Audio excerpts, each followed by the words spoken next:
Well, they're nutty, man. What else can I say? So they drag this kid up on stage. They're all talking in tongues. So, which is, if you've never like really witnessed it, it's a wild scene, man. And the kid starts screaming and crying. Kid's probably about 10, 11, because they're trying to get the devil out of him because he talked during service. And this is the first time I've ever been there witnessing anything like this.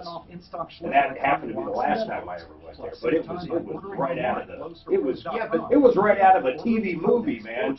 But you didn't wear the black gown with the black hood like you usually do when you go to church. No, nothing like that. Good. That's good. You still talking tongues? Have you ever been to Holy Roller?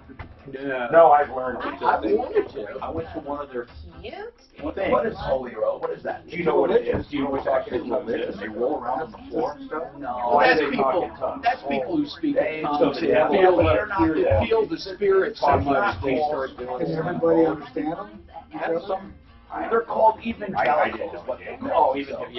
Evangelical. They don't rather be an altar boy. That's what they call it. When they had a ceremony, though, they had altar boys got some benefits, right? We'll cast it down and talk about that for what's wrong? You know, when you inviters at a wedding, precede the altar. There's a funeral before the wedding. You're just one of the very small percentages. They combine everything into one deal. But they did roll around on the floor. That's where they got my grandmother would have rolled over her grave. I like the ones with the snakes. Snakes are cool. No snakes. Nothing like picking up a poisonous snake on one thing. I've never seen anything like it. I am not going to make fun of people for their belief. I don't have that is so off base with me because I have seen. All right, so you're cool with Scientology? It's right up there, right? I will not make fun of them. You won't make fun of people that pay to play like that. Okay. I will. That's enough. I will. You know what? No, I'm not going to judge them. No. Okay. I think that's good. Not Scientology. How about this Satan guy? What's his name? You brought him up before. How about him? What's his name? He's all good. No problems there? No problem with that freedom to do that. No problem whatsoever. I will not. You won't make fun of him? No. Okay. No. It's a really... How about the jihadist extremists when it comes that to beliefs, strap on bombs, I'm not talking about that. 30 virgins? Now you're talking about violence. No, I mean their belief system. They get 30 virgins when they die if they kill them. I think it's more than Isn't that? Is that? Oh, yeah, that's like 80. No, it's like 70 or 80 people. Yeah. It's up to 90 this year. Who's going to do it for 30? 72. I want 80. I think it was 72. Some weird number. They couldn't get enough converts, so they jumped to 80. So let me get this straight. You want me to strap a bomb on, blow myself up and all these kids, and I only get 40 virgins? I don't think so. Give me 88, I'll do it. I'm not talking about violence, disgusting stuff like that. I'm talking about your belief system. I'm not the fact they get virgins when they die, I mean, that's kind of... Do I believe that? No.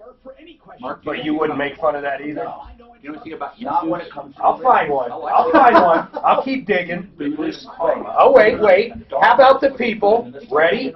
Jim Jones has all those people drink suicide, those fucking nuts. You wouldn't make fun of them? How about the guys that put the Nikes on? Hellbox Comic comes over, and the nutcases thought they'd be beamed down the comics. Branch Davidians. You won't make fun of any of these people. The ones that wore the Nikes and were going to be beamed to hell, Bob, you won't make fun of. Okay, I don't know what to say. He's got me stumped. If you can't make fun of the hell Bob guys, I agree. Do I believe it? Not necessarily. No, not necessarily. No, I'm talking about certain. What if they wore Converse? Mark, do you know Catholicism has a lot of weird stuff too? Oh my God, yes. But not as weird as hopping on hell Bob in the middle of the night. I'm not going to separate weirdness. Right after World War II, they... Hi, I'm Tom Martino. Hi, I'm Tom Martino, your troubleshooter. 303-713-TALK. 303-713-8255. Welcome to the only show of its kind anywhere in the universe. We are here to help. Help. Help. Pass that word around. Help.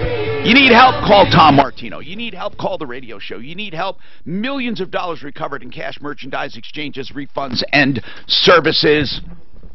This hour brought to you by Plumline Services. If you need any kind of home services like plumbing, heating, cooling, electric, and drains, Plumline Services, they've been with me for almost 30 years. It's a company that you can depend on for honesty, for prices up front, for being on time, and for 100% satisfaction guaranteed. Right now they're offering furnaces with a $1,000 or $2,000 savings, which includes $500 in accessories, free accessories, and then you have 12 months 0% financing, 10 years parts and labor warranty, as well as some utility company rebates. That is Plumline. But this is the most important thing today they want to stress. $149 for electrical problems. That's to find and fix them with parts included. $149 guaranteed, or the call is free, and they will give you a full written explanation as to why they can't do it for $149 with a detailed list and estimate. So you never walk away empty-handed. You either pay $149 for everything done, or you pay nothing and get a full written estimate. That's $149, find, fix, or free electrical. 303-586-1086, 303-586-1086. And speaking of plumbing, we have a guest today from the referral list, a new member, Blue River Plumbing and Heating in the Castle Rock area. We really appreciate it, Dave. We'll talk to you in a little while. Speaking of Daves, we have another Dave, David Salisbury, our estate attorney, our elder law attorney, our trust and probate, and all of that kind of law.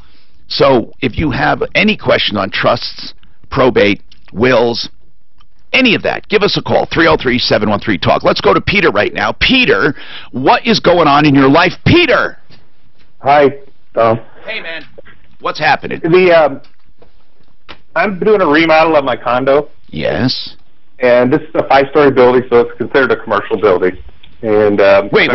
Why is the condo considered commercial? Is this where offices are and stuff? It's over 2 stories. Anything over 2 stories is commercial in Denver. I don't understand, but keep going. Okay. Do people live there? Do people live in this building? Oh yeah, it's all condos all the way up. It's just condos, single level condos. It's just they consider it, so if you work there, you got to have a Class D license. Okay, I understand what you're saying. They're considering it commercial in the sense that you have to have metal studs and all of that kind of thing. Right. Okay, gotcha. Right. Okay. Right. So everybody's doing remodels in this place. This building's old, so everybody's upgrading. Sure. The thing is, not one person here has gotten a permit yet. Wait, they don't allow permits, or what? No, they don't do it. They hire one of these fly-by-night Craigslist guys. Well, did you turn them in? That can affect your property values if the building, if you're in a condo development. This is one thing very important for people to know. Even if you love your condo and you have a nice condo, your entire value could hinge on what other people do. That goes anything from bed bugs to home additions to problems. So you need to turn them in. You need to turn them in. So yeah, just call the city kind of thing. Well, what city is it? Denver. Listen, if I was in a condo, I would have no qualms about turning my neighbor in for doing substandard or unpermitted work. No problem at all. I would say, look, there's work going on here. I know the guy does not have a license. They'll give him a stop work order. Okay, so what about these guys that are finished now? How do they sell these things? Well, that's too late. If it's finished and you know it hasn't been done properly without a permit, they will ask in a disclosure sheet, has any work been done without a permit? Oh, okay. Or has there been any additions? And if they don't answer that truthfully, they're in trouble. So, first of all, I need to know, why do you care? Other than you have a place in there, but it just irks me because you're doing everything right and they aren't. Yeah. I get you. That happens to me in certain areas of my life. I work my ass off to do everything right. Well, not everything. You know what I'm saying, by the book, yeah. and then somebody else just skates through and doesn't do it right. I'll bet you have that problem in business all the time. Like, for example, Dave, I know because you're on the referral list, Blue River Plumbing and Heating, you just joined. I know, we checked you out, and there's a certain level of ethics. I'll bet you, if you see someone on that list right next to you, and you know damn well they're not doing things right, that's going to irk you. Oh, absolutely. And I'm hoping that'll never happen. But also, if you have another plumber you're bidding against, and you're doing it the right way, and you know the other guy either has illegal help or is not going to get a permit, Doesn't that irk you? Oh, yeah, it irritates me because I am trying to do my job the right way. Exactly. I'll bet you there are so many heads nodding right now saying, yeah, it happens with auto repair, it happens with construction, it happens with carpet cleaning, it happens with everything. The answer, the question is, what do I do about it? Well, if it was me, I would rat people out if I thought they weren't doing things properly. That's what my job is, ratting people out. Now, that sounds like a bad thing, doesn't it? I'm not talking about technicalities and just being, I'm not going to just make trouble for people. But if I think they're endangering anyone, if it's substandard work, or if it's not by the book, and it can harm property values or stuff, I have no problem. David Salisbury, attorney at law. Now, I think in law you don't have this problem, right? Because everyone has to be a member of the bar. Well, everybody has to be a member of the bar, but if a lawyer knows that another lawyer has broken the ethics rules, if you've got to report it, and if you don't report it, you could be in trouble. Okay. So we do police ourselves. Now, is that something that's done regularly?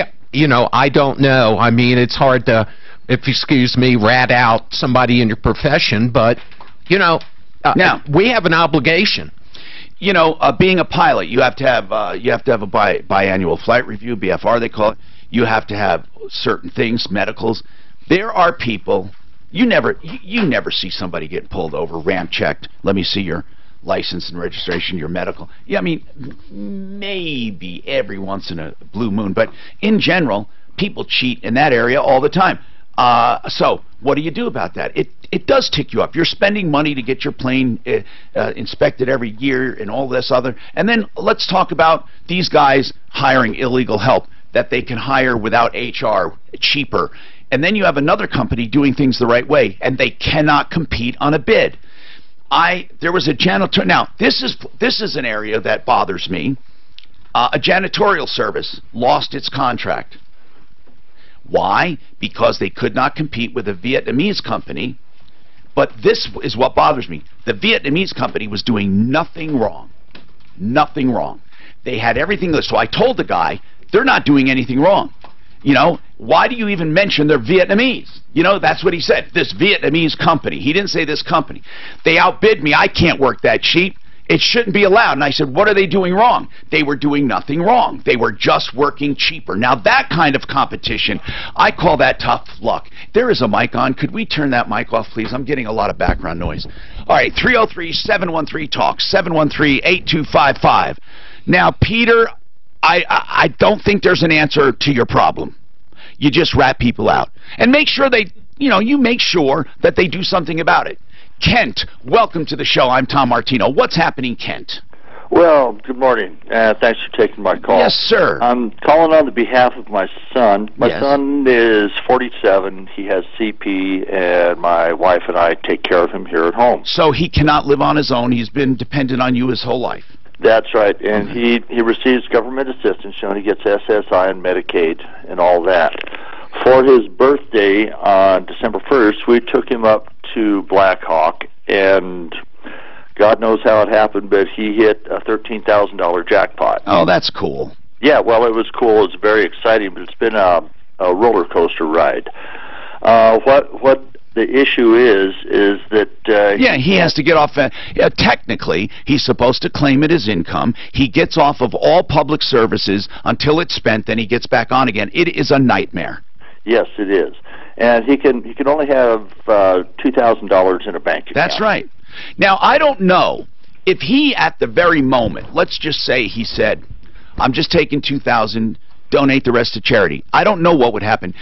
If it would be technically correct or not, or does he, or must he first claim it and go through that nightmare? Do you know, David? Technically. Technically, yes, he should. One thing you could consider... So technically, he should declare the income, go through all the red tape, and then have to gift it. He's allowed to gift it. No, he's not even allowed to gift it away. No, he's not. So that used to be in the law, but they took that out. You can spend it, but it's got to be on legit. Kent, do you charge him for rent to live with you? No, we don't. Well, you know, one thing you could consider doing is spending down that money by having him pay you rent. I mean, legitimately, if he had to live on his own, he'd be paying rent monthly. So that's some way to kind of charge for caretaking. Yeah. My wife is his Right. full-time caretaker. What does she get? So technically, I'm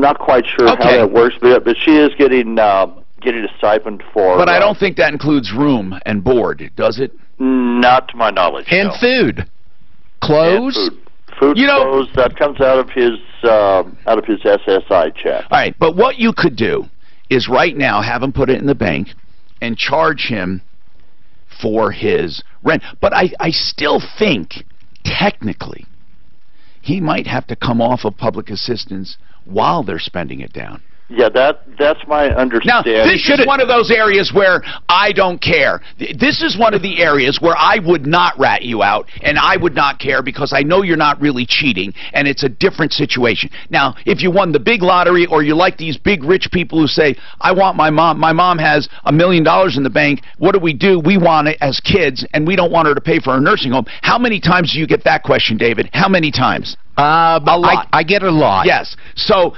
I would say, let's just say, on another planet, there was another consumer advocate, and this happened to him. He may just keep his mouth shut and just spend the money or make it look like somebody else won it or not even mention it. They should have put it under someone else's Social Security number when they claimed the prize. The dad or someone else should have taken it. That works out. Because of their security issues and the cameras and everything, whoever pushed the button on the machine, they are the ones who have to claim the money. We had offered to take it and give them our Social Security number, pay the taxes, and put the money into the bank for Matt. But the way it works out is that he's the winner of the money, so he's the one who has to claim it. Now, if we claim it, we're looking at $13,000, and I'll just say, probably after taxes, we probably see somewhere in the vicinity of $8,000.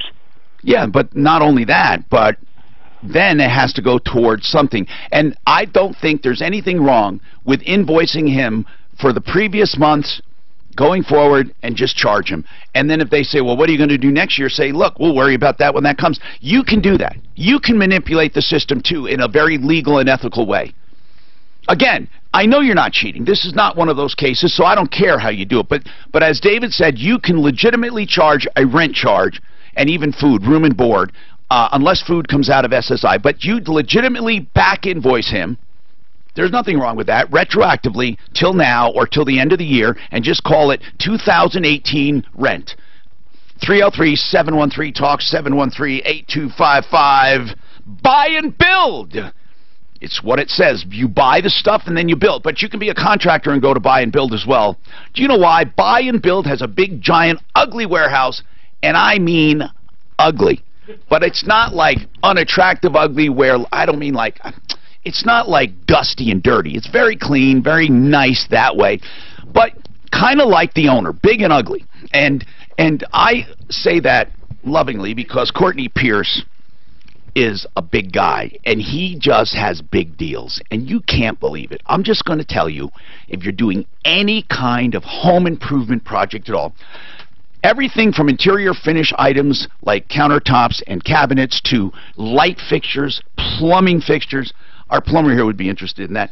You realize that plumbers go there because they get it cheaper there than at their plumbing house. We have seen vessel sinks for $60 that would go for hundreds of dollars. We've seen plumbing and electrical light fixtures for less than a tenth of what you see them at these big lighting stores. Buyandbuild.net. That's the best way to take a look. Or go there. It's 4800 Washington Street.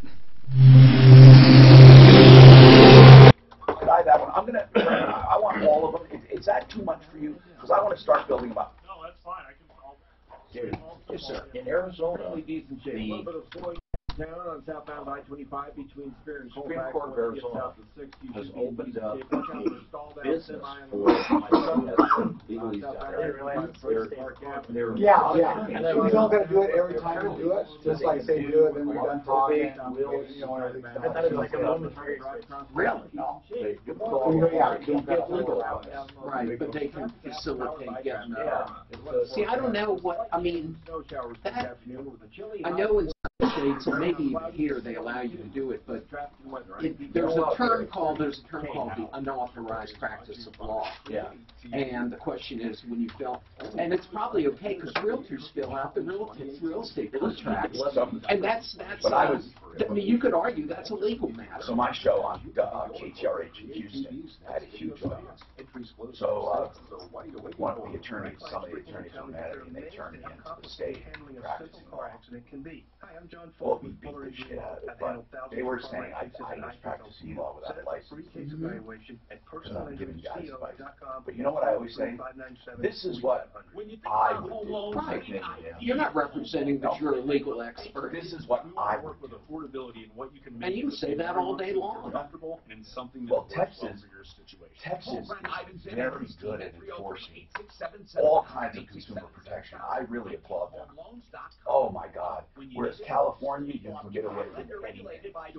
Arizona's pretty good too. To get a contractor's license in Arizona takes years. You can't just go in and write a check. Oh, really? My son built homes down there. It took something like 8 years or something like that to get your contractor's license. You know, that might be one of those where they want to keep contractors out of the state, so they make it as difficult as they can. Sold. Here, read number 6 real quick. This is the What's that, blessing Mark? of Read number 6 that they're doing this, and it's been working out really well. And they've now become the biggest in Arizona. That's what they're doing, and it's. So you're not going to make fun of them? It's been really lucrative, but God, I never realized how. If I met, I wouldn't really make fun. Okay. No, I wouldn't. And then I got to pull out the big guns. No, Mark. Jedism. They truly believe in Yoda and Star Wars. You're still going to be cool with them.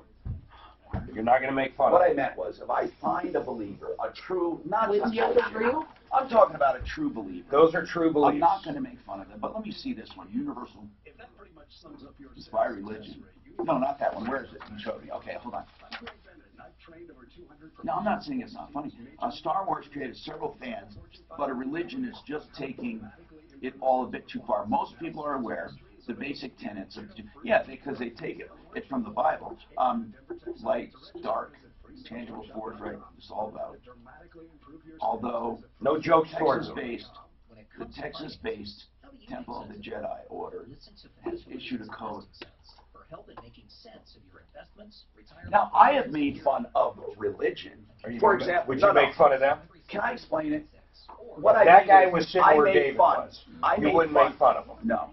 Okay. I have made fun of religion, not a religion. For example, when George Carlin would say, so-and-so is part of this religion, he believes when you die, your soul goes to a garage in Buffalo. You know, now that kind of, so I love religious jokes. But I will never, no, Mark, I never will single out a belief. And if he was sitting there saying, now come on, you actually, never. Oh, no, I would never do that to someone. You wouldn't either. Not if you were sitting with someone. If someone believed in Yoda, yes, I would make fun of him. The weirdest. But would you believe it? How about Church of Euthanasia? There's a group of people that believe you should kill yourself to save the earth. No problem with that one. You're asking different questions every time you ask. No, will you make fun of them? Would you make fun of them? Are you fine with it? Do you believe it? Would you make fun of them? No. You wouldn't make fun of the Church of Euthanasia people? No, I wouldn't make fun of anyone's belief at all, ever. So Mark, as soon as he does, would you, David, I'm going to catch him make fun of someone's belief, ever? I try not to, I try not to. And my son's reminded me.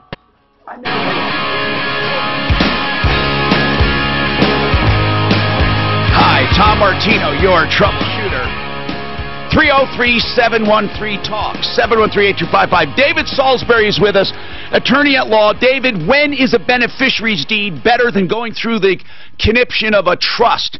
You don't need to do a trust. So many people, they want to deed their house to their son now, or their daughter, or they want to do a trust.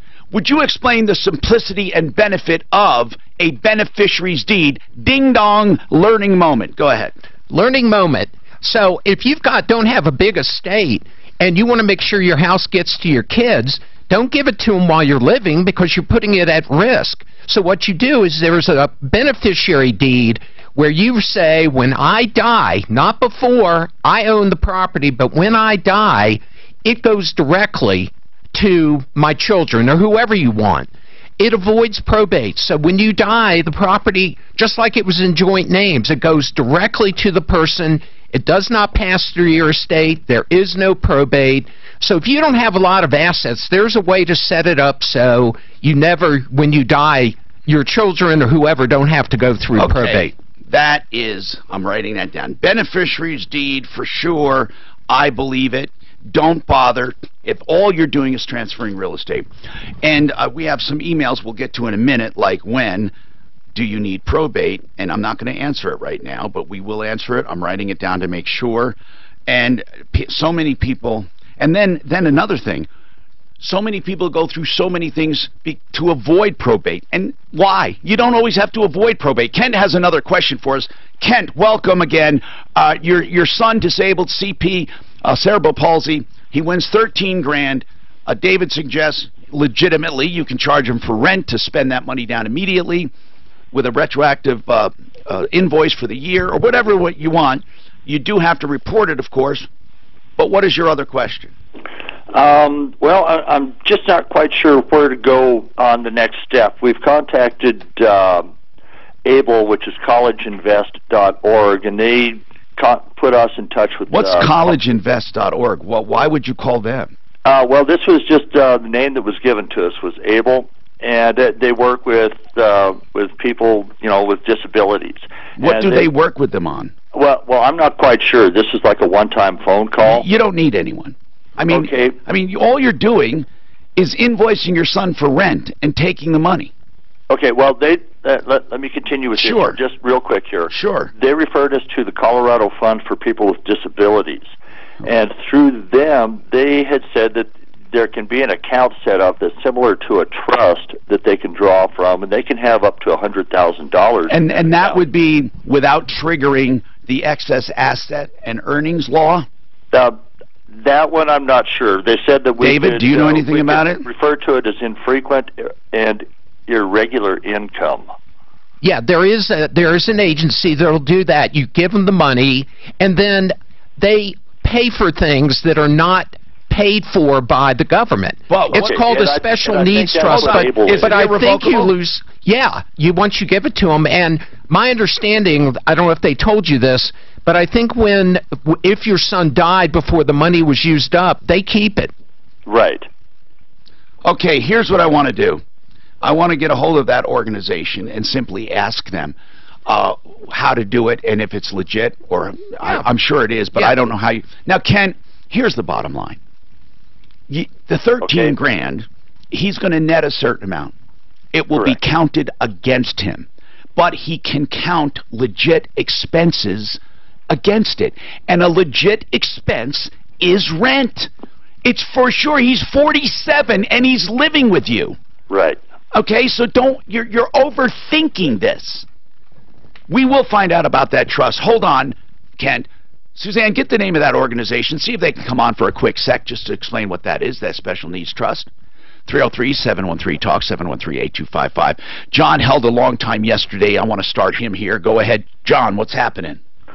Thanks, Tom, for taking my call. Yes, sir. Basically, I had a plumber come in and finish a job for me. He invoiced me for 4 hours, but they only worked 2. So they got there at 11 a.m. in the morning and left at 3. Well, was it flat rate or was it hourly? They could do it either way. He charged me hourly. Did he say he was charging you hourly? No. Well, then how do you know he was charging you hourly? Did he put down 4 hours? Because the invoice says quantity 4. Okay. If the man is charging you by the hour and puts down 4, I would think he's obligated to be accurate. However, what you need to know is they can charge you anything they want. They can charge you $10,000 or $10, and most of them don't charge by the hour. That's why I find it odd. Now, the quantity might be like they have in the automotive business. Mark, you used to have this computer, right? And it would tell you hours for the job. and you would charge accordingly, but... That's right. But you could do it shorter, and you still get the same amount. It had a block time. Like, it was the Mitchell book. Like, yeah, there's all data, there's Mitchell. It says, okay, an alternator on this Ford Taurus takes 2.1 hours. And you charge a flat rate based on 2.1. Say 100 times 2.1. And if it takes too long, it's your loss. If you do it shorter, it's... Live by the sword, die by the sword. Now, you might be taking... Go ahead. My issue is he charged me 2 hours to go get materials. Oh, wait. That's odd. No, that's very common. It's odd, but common. For what? For what? For automotive? No. He's talking about for plumbing. Oh, yeah. I have seen... Here's the way people look at it, John. You need this. There's the parts house. They need to get it. And it shouldn't be their fault that they have to get parts for you. Now, some places stock enough they don't have to do that. But almost every shop I know, they charge a flat rate so it doesn't matter. They say, here's what the water heater is, or here's what this is, here's what that is, and it doesn't matter. What was the job you had done? It was a finished job on a Studer valve and a lavatory. So they were changing the valve or installing it? They were putting in, they originally did the rough. It was at the basement refinish. Okay, they did the rough already on the toilet. Yes. And they were putting in the valve. I finished all the framing, and then they came in and did the valve for the washer, or I'm sorry, the drain for the washer, put a Studer valve there as well, and then added a lavatory drain in the. Okay, they added a lavatory drain. What was the floor open? No, that was the lavatory drain was it's in the walls. Tom, Studer valve, instead of penetrating the roof with vent stacks now, they can put a little one-way valve. Yeah. I don't care about the valve so much. I'm talking about the work they did. I mean, what the valve does is really not an issue. If they did what you needed. What did they have to run and get? Yeah. I guess 3-inch ABS. How much did they charge you for all of the work they did? $927. Okay. How much for that 2 hours of driving or whatever it was?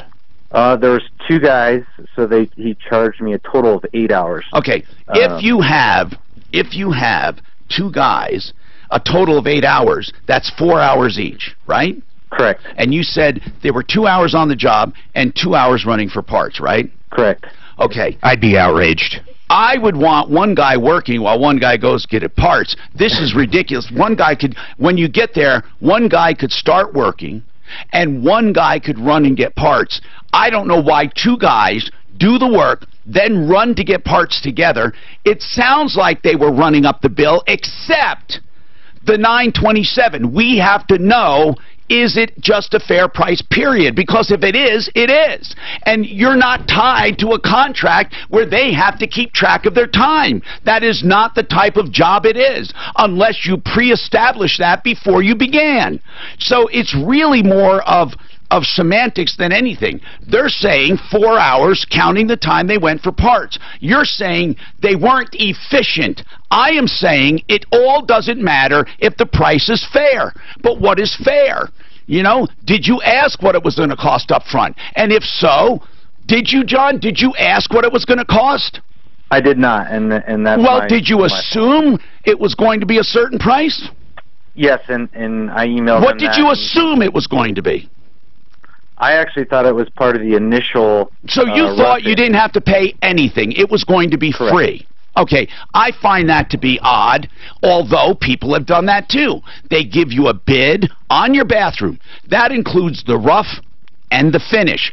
I don't know what you signed. I don't know what contract you have. This is very strange, so we'll take a look at it. We will. 2 hours drive time for 2 guys is outrageous. Well, I think it's outrageous. Mark, that's if he's charging for that. He may just put that down and be charging $927. I don't know. That's the problem. I don't know. If he was charging by the hour, I would be outraged as well. To have 2 men sitting in a van going together, what are they, wipe each other's butt? But that may not be the context of the charge. I can't say that enough. We will take a look at whatever paperwork you have and give them a call and get their thoughts on it. 303-713-TALK. KH Windows is going for the gold, and you can too. KH Home Solutions is a company that I have been familiar with and associated with from the time they did windows for me 25 years ago or more. KH Home Solutions has some specials you want to hear about. First of all, $6,200, $6,200 off your siding project with James Hardy Siding. Why? Because they're celebrating 62 years in business, and Ted, the owner now, I've known for the entire time he's owned it, and the guy before him, I knew, Henry, who started the business. So this has heritage in Colorado, and they'll be around to take care of your business. You buy 3 windows, get 1 free. Find out more, khwindows.com. That's their website where you can see more about KH Home Solutions and also make your own appointment. Call them now for this special, khwindows.com.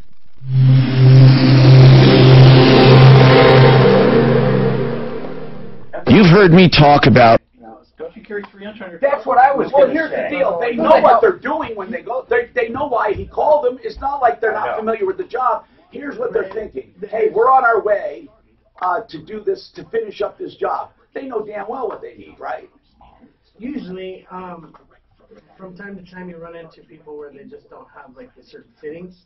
But typically, we've got all the pipe on the truck. Yeah. Or you run into a strange fitting that doesn't. Well, they know they're... He wasn't sure what he had. They must have known they were...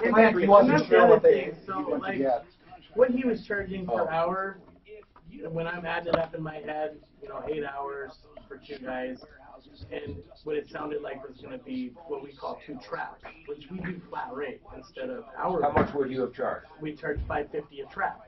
So you would have been higher. We would have been higher, but there's no surprises. I don't care how many times the guy's got to go to the store to go get something. Yeah. It's done, regardless if it took us 2 days to get it. So what they did, the pricing's not outrageous. So, and that's part of the reason we do the whole flat rate thing is because 9 times out of 10, everybody breaks even. Do you think what they did was priced fairly? What it sounds like is they had 2 traps done, but I'm not sure. I don't even know what he's saying. Do you know what he's saying? What he had done? No, not exactly. I knew they had to come. And the suitor valve. Now that we did talk about that. Why do you even need it? Because you used to run vent stacks through your roof. Right. Now you can just chop them off indoors and screw this one-way valve on. What do you mean indoors? So it's in the wall. You have to have venting that goes all the way out the house. Right. Okay? Yes. In this scenario where, say, we're in a basement and we can't tie to the original then what vent, do you do? we put in what they call an air admittance valve. So it's vented to let air in, but not out. Yeah. Yes. Okay. There's an upside and a downside. The upside is we don't have to tear apart your house. house. It vents so you can drain. Is you got to replace it every 5 years. It vents so you can drain. Yes. But it doesn't let the smells or anything out. Right. Well, you don't really need to let them out. No, then why do they put a suitor valve in? You ever stick your straw in a drink and put your thumb over it and pull it out?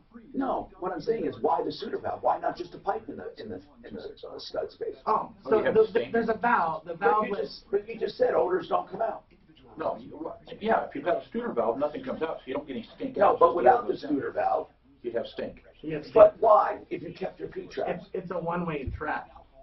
I know that. No, I mean a one-way valve. I understand all of that. What I'm asking is, can you prevent the stink with a P-trap? No. Well, why not? If it's filled with water. It's a different part of the plumbing system when you put the vent in.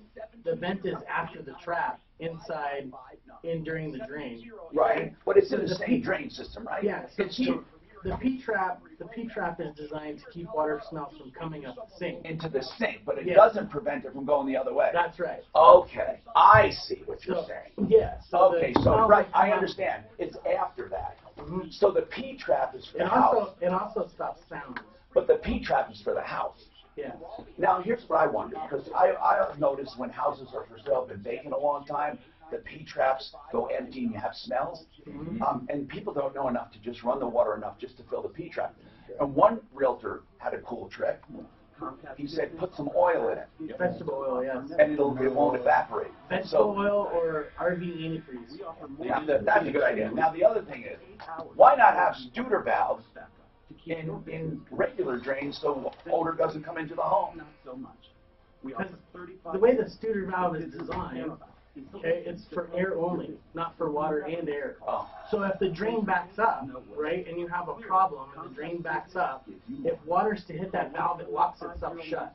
Right. So that no water can come out. Either way. Either way. So it only lets air in, won't let air out, it also won't let water out. But we'll let water in. No, it's not designed to do that either. If a Studer valve is put in and not It's like locked, a really flimsy little flap. And if anything just touches it, disturbs it, and it locks itself down. So they're also only designed to last for 5 years. I've had them in 20 years and never had. Yeah, some people have some, and that's what they were designed to work for, is roughly 5 to 8 years, right? And we've come into houses and we're snaking drains, and I'm like, you gotta have something else wrong, because we'll snake the drain, find nothing in it, and the drain still won't drain. And we'll find some contractor buried a Studer valve behind the wall. you know, I have gas cans that. And it won't, and I have gas as soon as you cans. unscrew it, the drain The new ones don't have vents in them that you unscrew. The gas cans have this weird nozzle that supposedly they don't vent very well. I hate it. They don't pour well at all. They chug it out. Tom Martino here, Simply Floors Inc. Hey man, we've been talking about saving money. We had, first of all, you know, buy and build. I love buy and build. And then we talked about KH, Home Solutions. Now I'm proud to talk about Simply Floors. Simply Floors Inc. Go to that website and make your own appointment. You'll find a great company because it's owned by one guy who has put his heart and soul into it, and his philosophy is very simple. Make less profit, pass savings on to consumers, compete with the big guys, and beat their prices by 30 to 40%, and give them the same selection and better service. That's it in a nutshell with simplyfloorsinc.com. You can stop by 52nd and Ward, or just go to the website, simplyfloorsinc.com. Okay, on that topic previously, we love taking care of issues, but then we always use our calls for you know, education. And when the guy mentioned a Studer valve, Clint was about to explain it. So Clint explained it along with our plumber. When you can't put a valve, a vent to the rooftop. If you look at rooftops, you'll see vents. Those vents have one function, and that is, the function is to allow your drains to drain. Because if you had a gas can, if you ever noticed a little vent on the top or somewhere where air comes in, if you block air from coming in, you can't pour stuff out. So for drains to work properly, they have to have an air inlet. Now, with an older home, if you can't run a vent all the way to the attic out to the roof, you need a way to vent air. These Studer valves allows air to be sucked in for the draining, but not pushed out into the house for odors. So it allows it to suck in air while it's draining, but won't let the stink out. And that's why they use them. So the whole point about this is, was the man overcharged? Well, first and foremost, we don't control pricing here. We have some people very expensive on our referral list, and we have other people very inexpensive, and everywhere in between.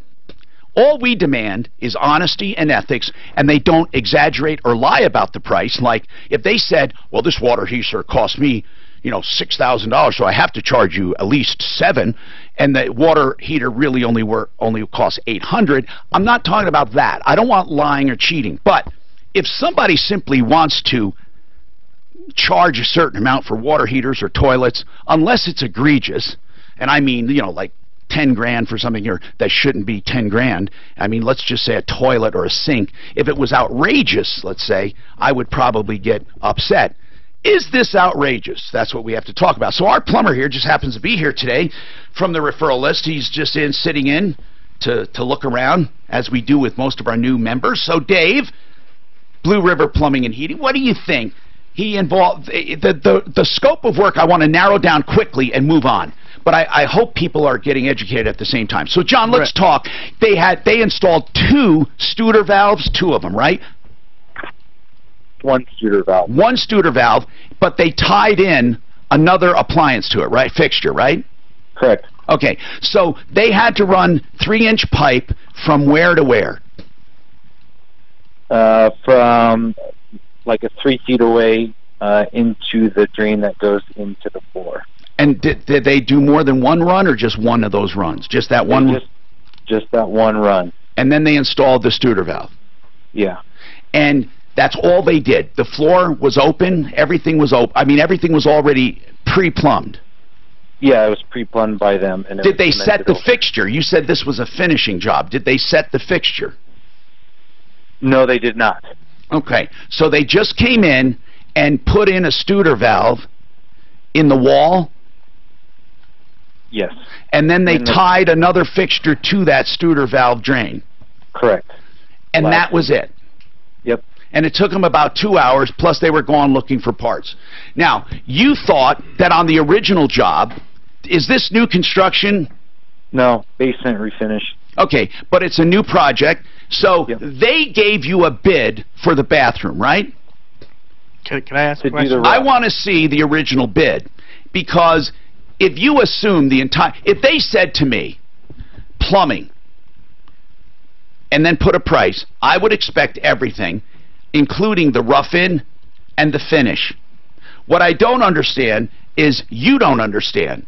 You said you thought all of this was included. When you do new construction or a new construction project, many times the plumbing bid is broken down into rough and finish, but other times they just do one solid price. So without seeing your proposal, I don't know if you were misled or not. I have no idea. Now, what were you going to say, sir? Dave? Yeah, I had a question. I was looking at this, and it says that there was some changes. Wait, do we have the actual invoice? Yeah, I got it right here. I put it in front of you, Tom. Okay, I didn't realize this was the there one. was some changes made due to the new layout for the customer. So my question is was this rough plumbing already done, and then you made some changes and wanted to put something else in, and then they had to come back and make changes for that?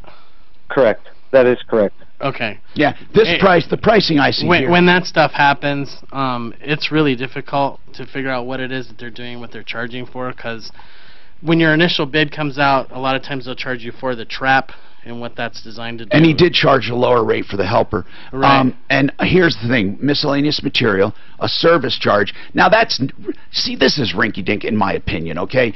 A service charge when you already have a job. Normally they waive service. Don't you waive a service? Or maybe especially if we're coming back, yes. We do. Anyway, bottom line is, no, you were not cheated. Do I like the way it was priced? Not at all. But I don't think you were overpriced. I just don't like the little tiny things like the service charge. And also, since they did the job in the beginning, they knew what they needed before they even got there. Why they didn't take it with them, I have no clue. So if you want, you'd be perfectly within your rights to say, look, this is not a foreign job. This is something that you guys did, and you should have known what you needed.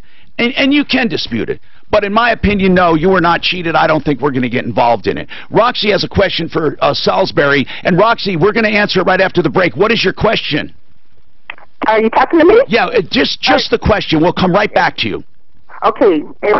To make it easier for my husband and I to divorce, we own 2 properties. All right, we'll talk about that specifically, so you hold on. Rocky's Autos, 63rd and Federal, used cars, truck, SUVs, and vans. If you're looking for a used vehicle, you will get plenty of selection, not only in the makes, models, brands, price ranges, and colors, but also in financing. Rocky's Autos, open 6 days a week, Monday through Saturday, 9 to 8. 63rd and Federal, 40 lenders to choose from. They have the price, the product, the process down pat.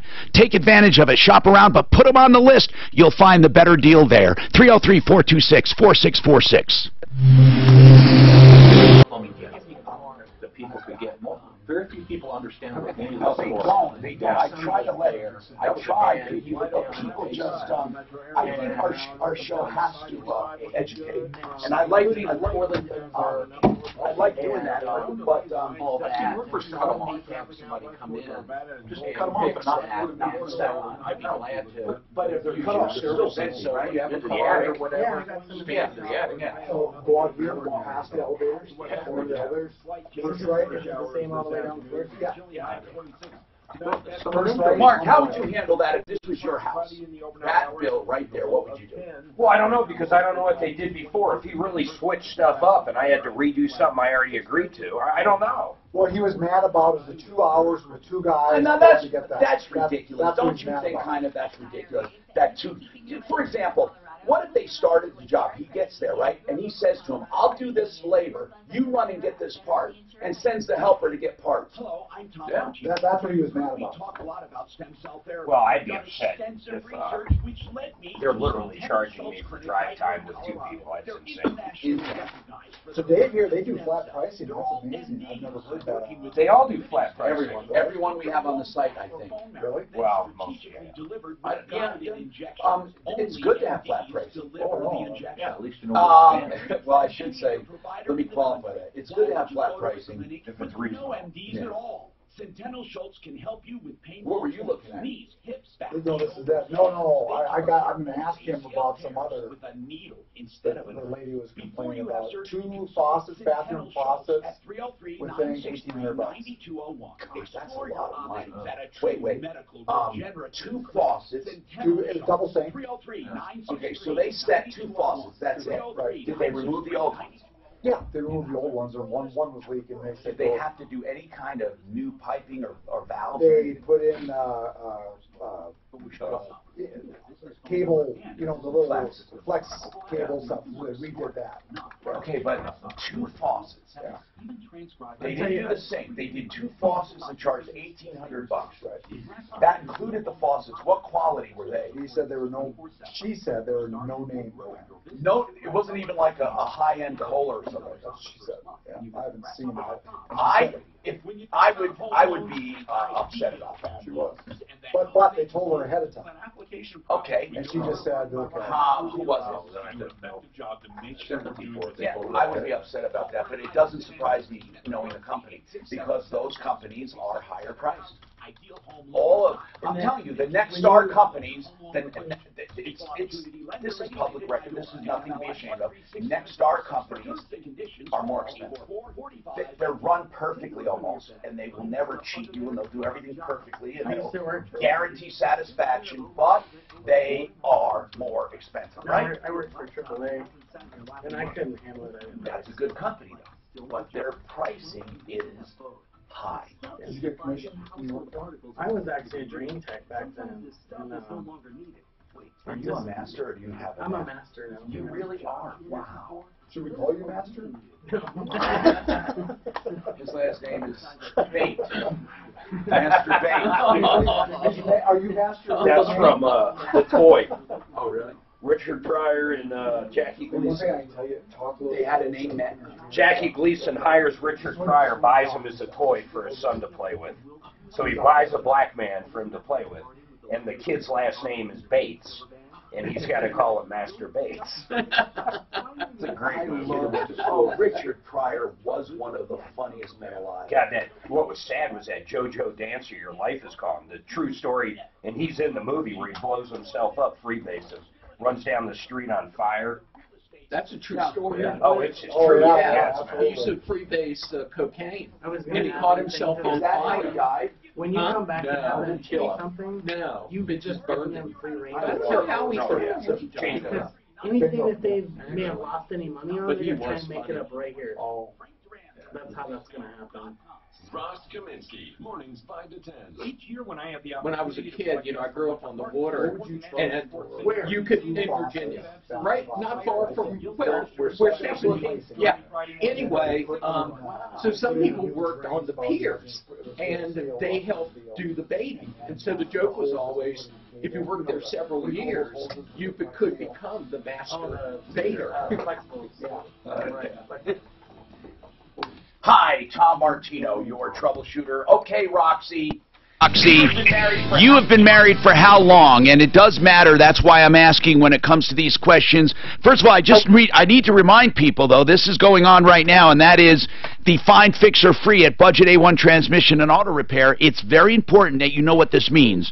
It means at Budget A1, for $89, they'll cap their labor and do anything if you buy the parts on your car, except for a few jobs that are too major to do. But in those cases, you will find out why they can't do it and get a full written diagnostic. So it's $89 plus parts, or it's free. And if you have your transmission done there, if you have a transmission problem, and you know you're going to need a transmission, they have a price to disassemble, inspect, and put back together, depending on the make and model, and they won't go a dime over it, so you'll know exactly what you're into it for diagnostics. With transmission, sometimes it's necessary for a tear down and inspection. If you decide not to have the work done, but you can still drive your car, they'll put it back together and not leave you hanging. And it's all in one diagnostic charge, depending on the car. 303-781-9858, 303-781-9858. So Roxy says she's getting a divorce, and you've been married how long? Oh, sorry, there you go, Roxy. You were talking into the air. You were married how long? 32 years. Okay, and you're planning this divorce. No, that's good. That's good. So you're on speaking terms. Oh yeah, we're just trying to do it the least expensive. Then let me recommend, while we're on the topic, mediation. Right, exactly. Good. And we have good mediators on the site. Bonnie Shields does mediation. So now let's talk about this. You want to know what to do with what? Your properties? 2 of them. We have 2 pieces of property, both about equal value. Okay, and is one a primary residence? Well, they're both right now primary residence, one for him and one for me. Have you guys been living in one in each? Yes. So you've been living apart for how long? 6 months. Okay. It's good to know that, too, because you want to be able to claim primary residency for the capital gains exclusion, which is going to be no problem in this circumstance. So what's your question for David or for anyone? What is it? Okay. So if they're both similar values, can we just, right before we divorce, should we just do quit claim deeds for each? Like he quit claim mine and I quit claim his? Roxy, here's what I give it. Here's the advice. I would tell you not to do anything until the divorce is filed. And that is and I would tell you that for $250 or $300, if they don't offer a free consultation, it's worth it to you to go to a bankruptcy attorney. Now, hold on. You mean a divorce? Hold on a second. Excuse me. We will answer more coming back. If you're looking for replacement windows, K&H. Write up a decree that can be accepted by the courts, because even though they think they're doing it peacefully, it can be challenging. You know what? My wife and I started out doing it together. I know. And 2.5 years later, and $36,000. Yeah. Yeah. So I would tell her, get some advice up front. Don't start transferring. I would do it as a mediator. Yeah. Well, if they both can accept it, then they can file. Yeah, and it really you works can be out divorced well. in 91 days. I mean, Donna and I spent $2,500, and we had at the time an $18 million divorce. It was smooth. It was smooth. Well, mine started smooth. And then,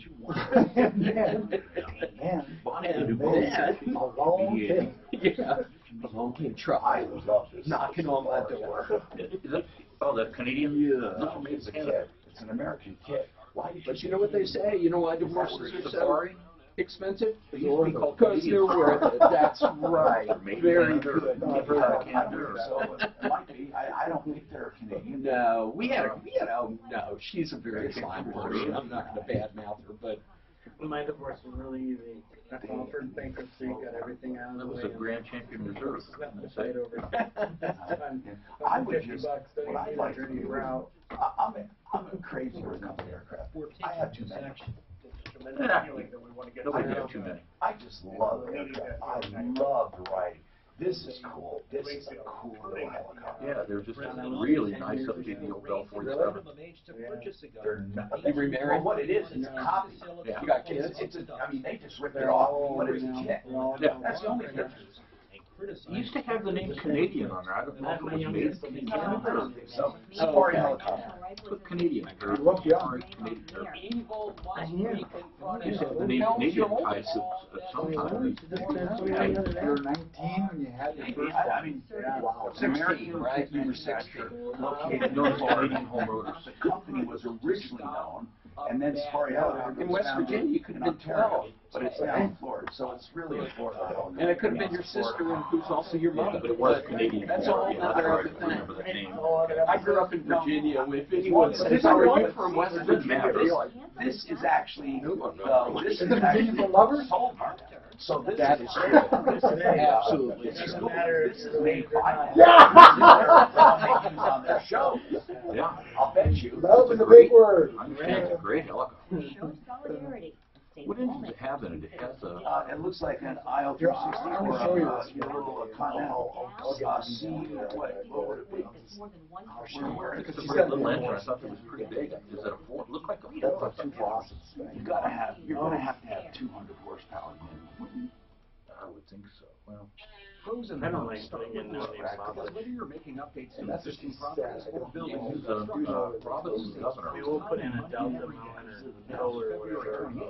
I'm not a huge fan of American Standard, but if that's what they want, the Spy House has it, or get it. fixtures and vanities. Plus, save We 5% put on in purchases every day when you use there's something called Barnet, and they label everything that's familiar, so that it sounds like it's a cool name. Have you lost money on it? Not really. Not really. I've never Roughly what would you get a coupon buried in, but that's There's so much to this, and I'm like, You don't lose money on them, then that's not a problem. any one of those faucets could be as much as because this two to Friday, $400. savings in store. No name's probably like $30 faucet. Of course, It's like a laser beam. and there was no price on there for me.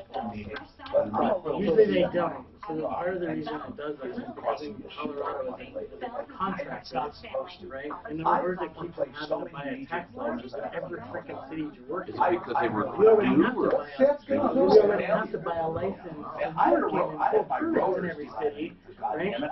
And figure all of that tax out. We just become a contractor. In order to do that, we have to lump the labor and the material together. Well, first it was explained why they do that. It wasn't like They have to. So that you don't have to figure out how to sales tax. You lump the two together and already pay taxes on the purchase of the product materials, so we don't have to charge it again.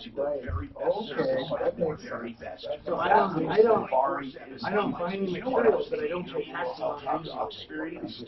But because I buy all of my material in Castle Rock, I only pay taxes on that. Okay, one guy asked, do they do that so they don't see the labor and how much it actually was? We have to love. This is a tip thing, but not a retail store. Retail stores have to separate it. Exactly from So, I'm just going to ask you this real question. No name process. So say if it's and we get at the grade table, We charge $200.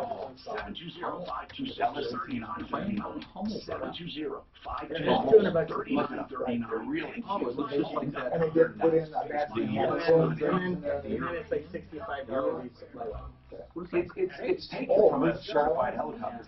Look how nice they are. They're not like sexy. So $1,000. So before supply line. And then two outlet. You're $600. Looks like a belt to a 60 No, garage. really. I mean, I don't do any work. I just think it's sweet little house. Oh yeah, we go to like Aurora, Centennial. Wheels on No, you know what? I know. Everything is just like we come out, like everything has to happen. And they will show the customer what all the costs are. And they have to sign off on it. They told her. Yeah. She's held over the Raleigh house today. Yeah, so you know. And if there's any questions, if you have any questions on what we're about to do, this is what's going to happen. How my guys are trained. Start the training. We're going to come in. We're going to do a home inspection. We're going to look at your house. We're going to go through this. We're going to go through any. If I find any other problems, I have to tell you about it. I get it. I bring your not required to do it. I'll tell you the things that are emergency, Oh, it's terrible. It's 24 gallons an And hour. there's always stuff that's emergency, always in your house. Yeah, You don't even know. $100 an hour. Another question, look at that, work place where a guy called in, and They're very the place that steady. he worked, they were giving the guy troubleshooting commission on anything that they sold or had. I'm like, no, they're paying on commission. One shot. Yeah.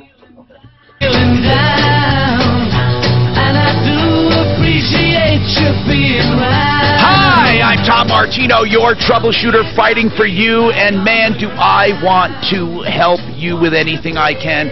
That's why we do what we do here at the Troubleshooter Show. It's all in the vein of helping you. Help, recovering millions of dollars in cash, merchandise, exchanges, refunds, and services. The longest running show on radio right now with the same host.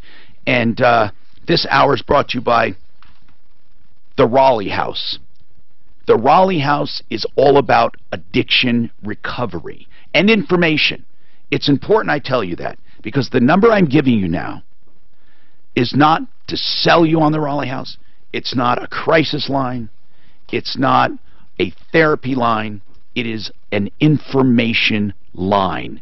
That means you can ask, talk, call back, and have friends and family call and ask any question you have about addiction. Why? How do I know? What signs do I look for? What is recovery? How much does it cost for a treatment? How long does it take? Does insurance pay for it? Are there medications involved? What do I do about approaching the addict in my life?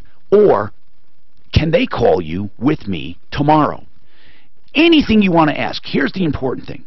They're not going to pressure you into any sale. They're not going to push you on the Raleigh House, although the Raleigh House is a wonderful treatment addiction facility, and they have several locations in the Denver area. The purpose of this line is to impart information.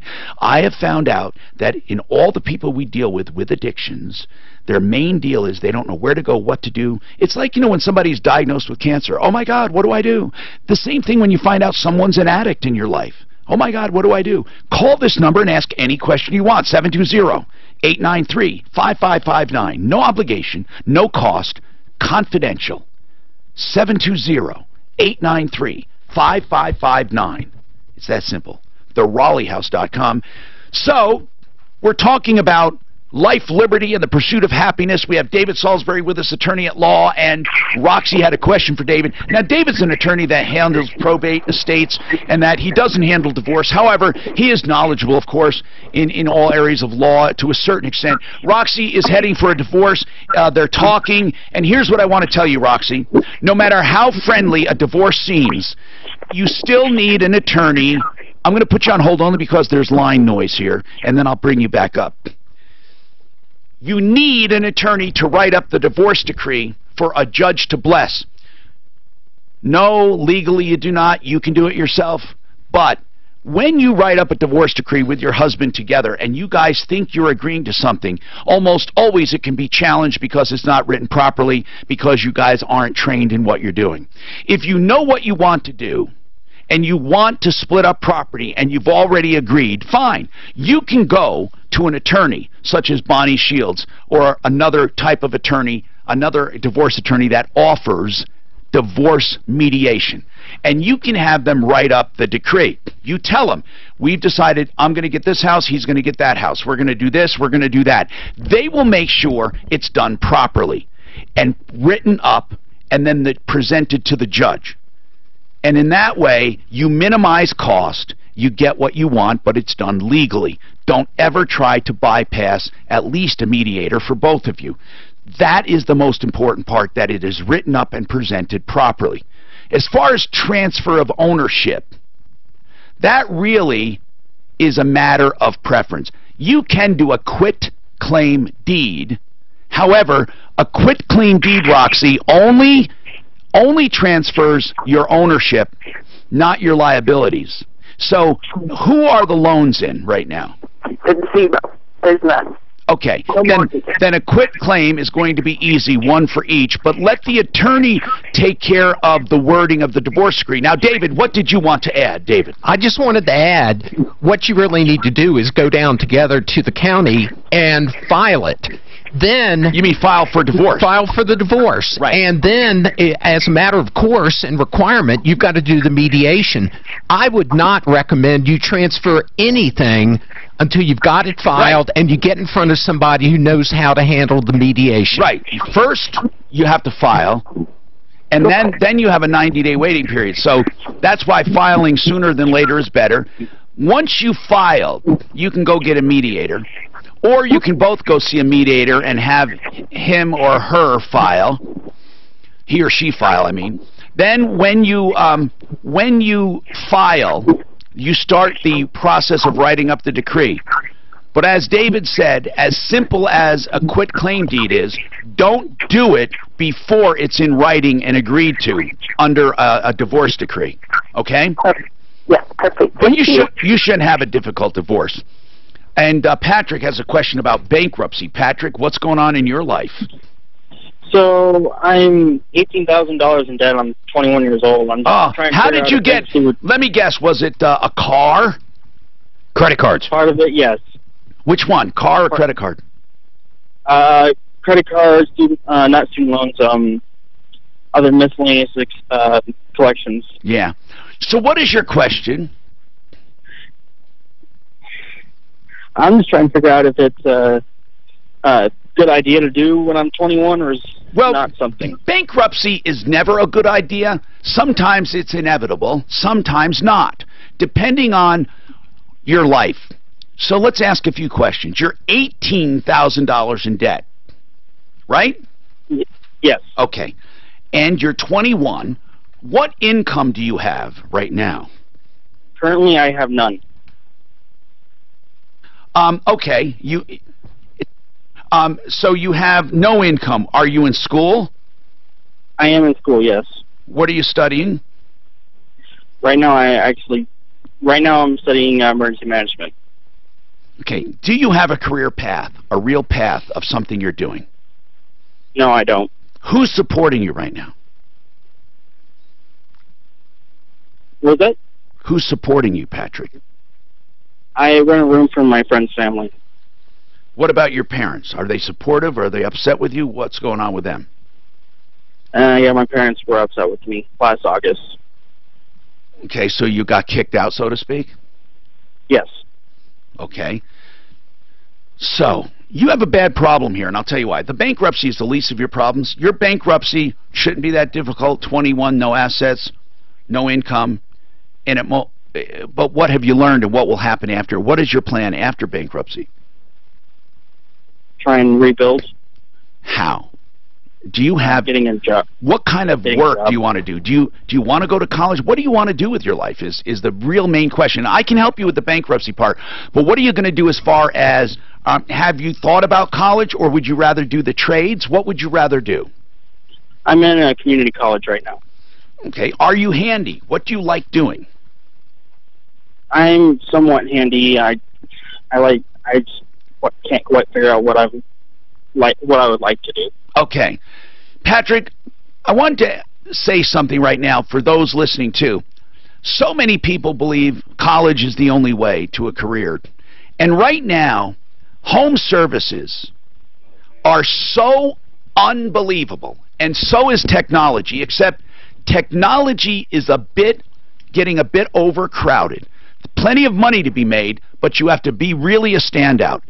Whereas in home services, if you are simply dependable and you know and you can learn quickly, there are people that would even train you to be an HVAC tech or a plumber or an electrician. They would train you on the job, and your career path would go from making a decent living with benefits, learning, to about $100,000 a year within 3 to 4 years. Do you understand that? That's truly where home services are. Because I know companies right now that if you're dependable and you want to learn and you really want to do it. There is a way to do it. But if you're wishy-washy, I don't know what I want to do. I may want to do this. I may want to do that. It's not the life for you. And I'm not talking about sales. I'm not talking about calling people. I'm talking about working and learning as you go. If you're the least bit handy or technical. Did you want to say something? Oh, yeah, absolutely. The trades are... And this is our plumber in visiting today from the referral list. We're so shorthanded that there's lists of people looking for people to be plumbers, HVAC technicians, electricians, to start them out.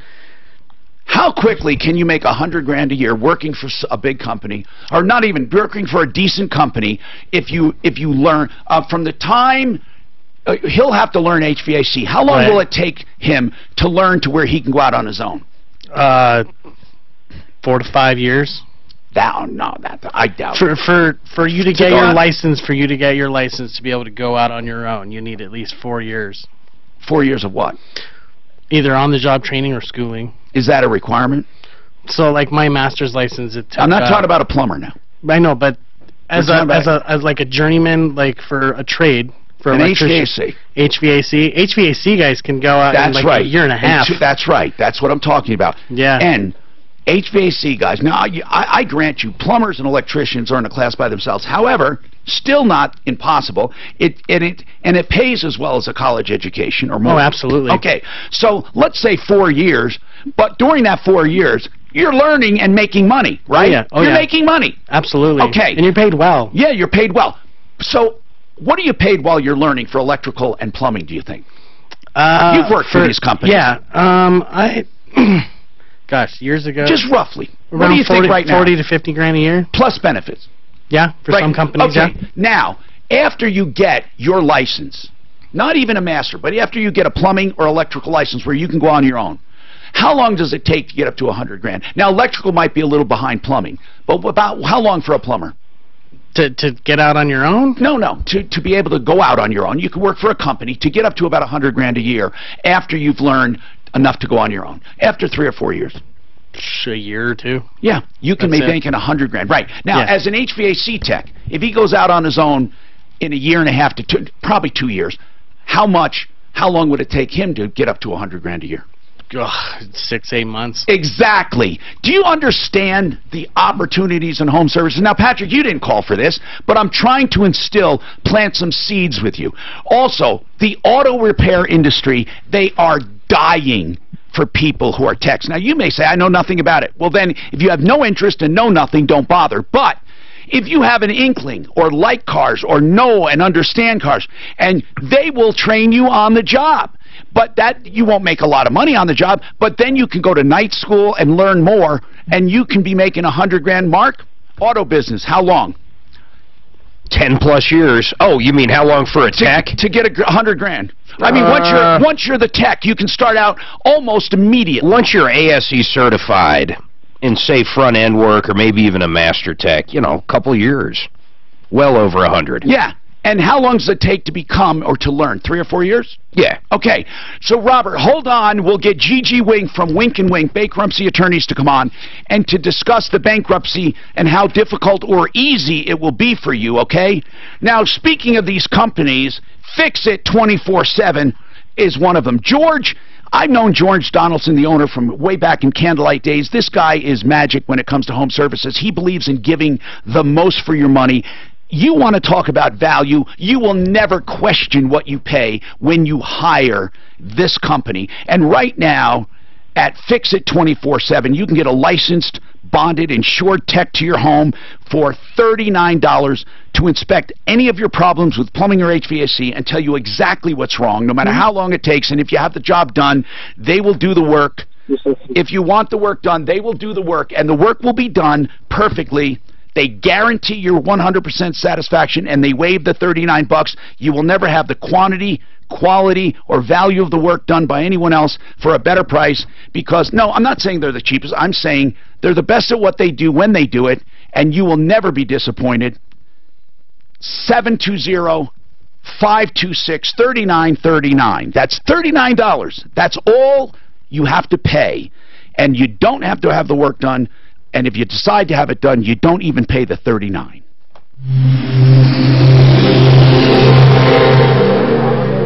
country screwed up when we did all this student loan college thing. And God almighty, these guys are dying for good people. Right. But I mean, you know, the high schools don't tell people, don't try to push people. Well, no, they want you to go to college. Yeah. They make it sound like what they don't understand is that if this guy builds his company the right way, he's got more than it. Sure. It would take a college graduate 10 years to catch up to him.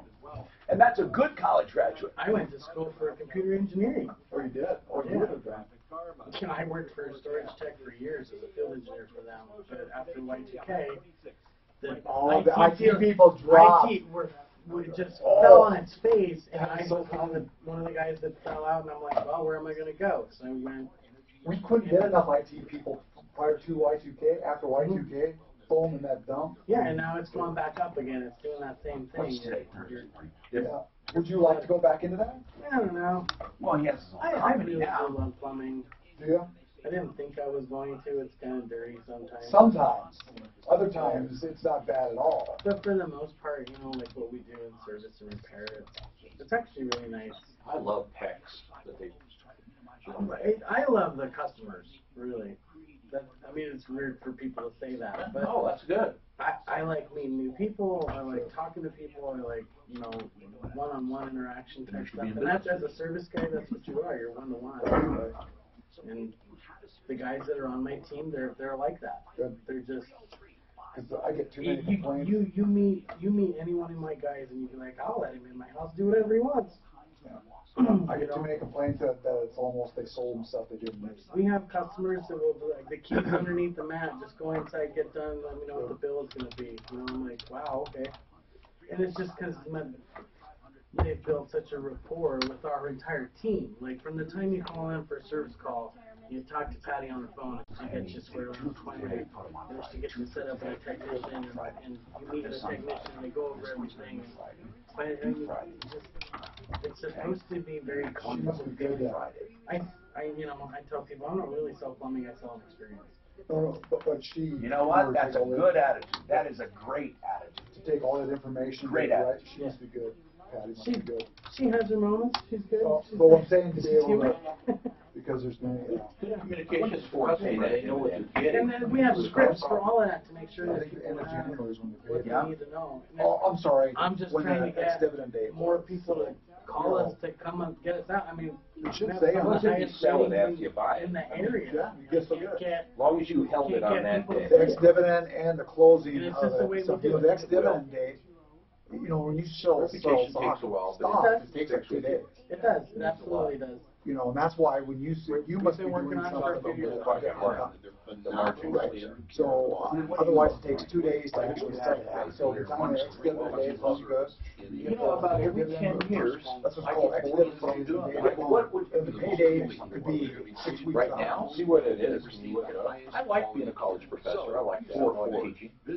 Tell me the day I had to have I this would go back to school and then for the 4 years day to they get a teaching degree today.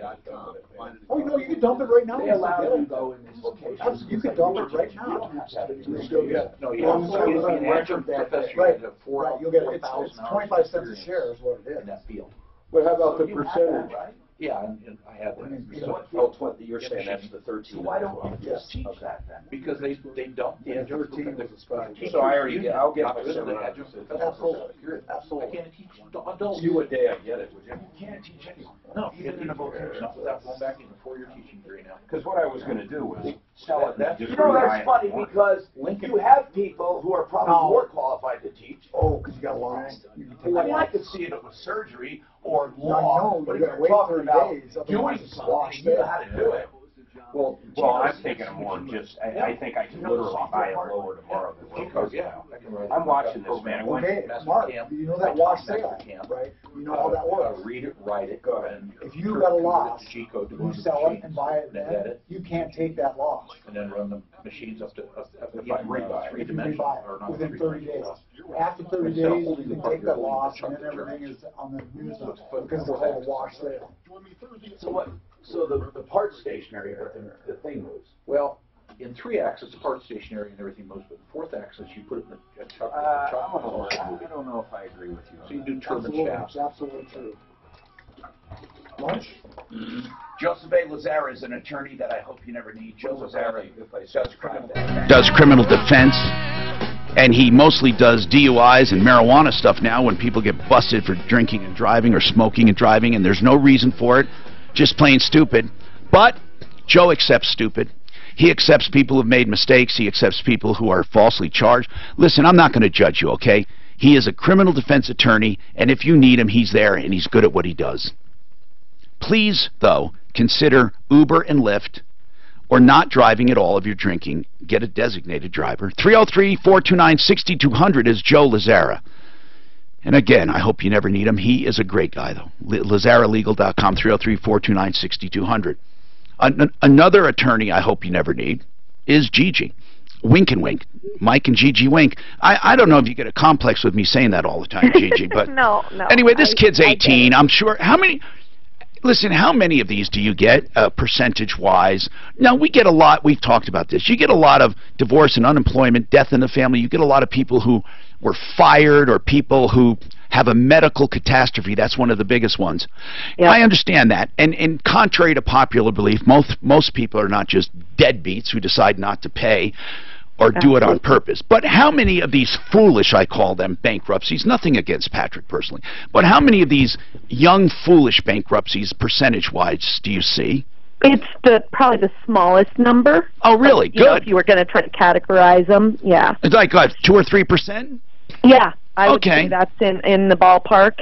And usually it's car loan related when it's on the younger end of the spectrum. Usually, or credit cards is second. Now, yep, Patrick, that's right.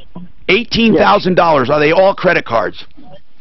No, 12,000 of it is a car loan from a buy here, pay here. So really, 18,000 in debt, you really are mostly car loan. It's 12,000 of it's car loan. You only have 8,000 in credit card. Not bad.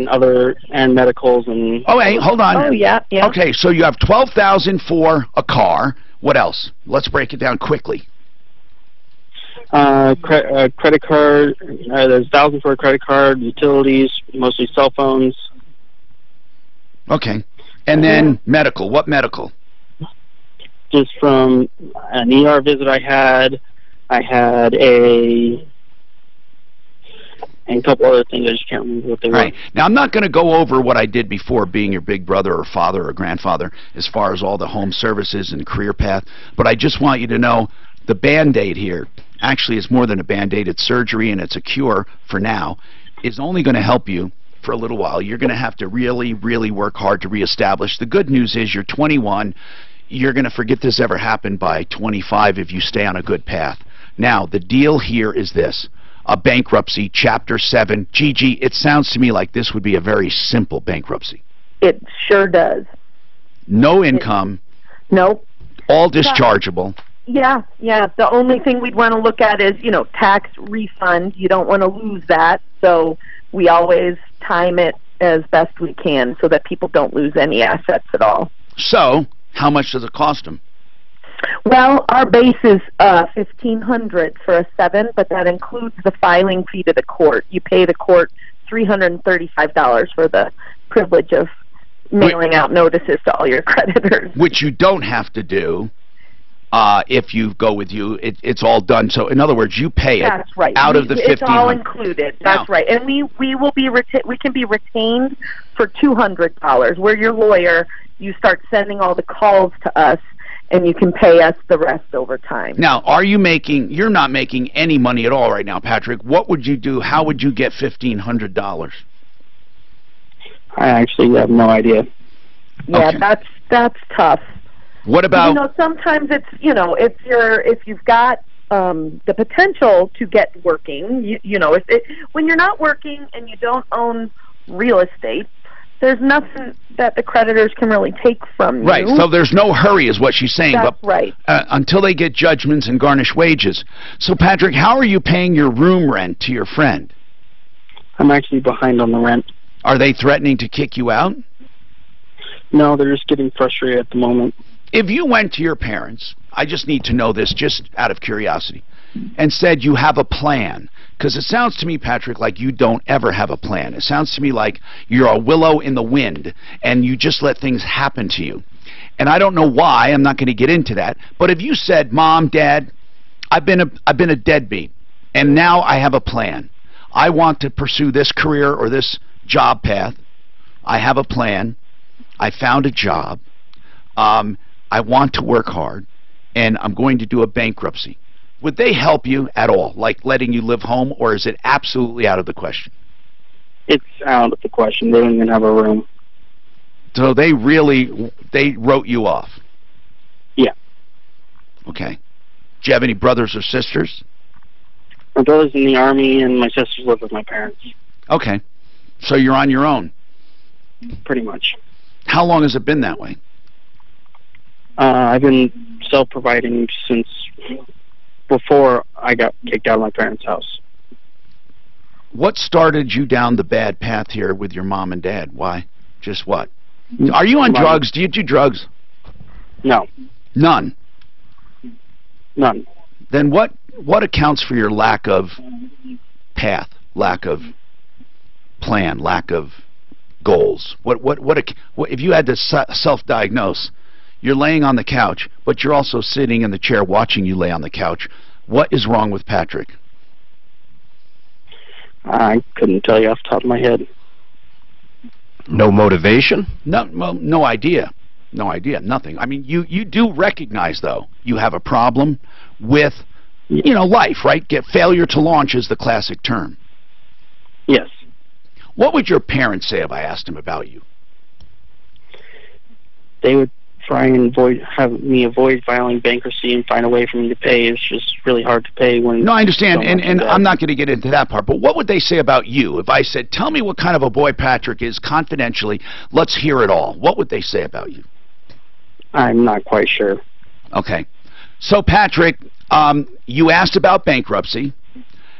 You will have many attorneys advertising cheaper, and they will say they're going to do this and this, and I'm going to tell you it's never cheaper, and it's never as good, because you have a lot of, unfortunately, bad players in the bankruptcy game.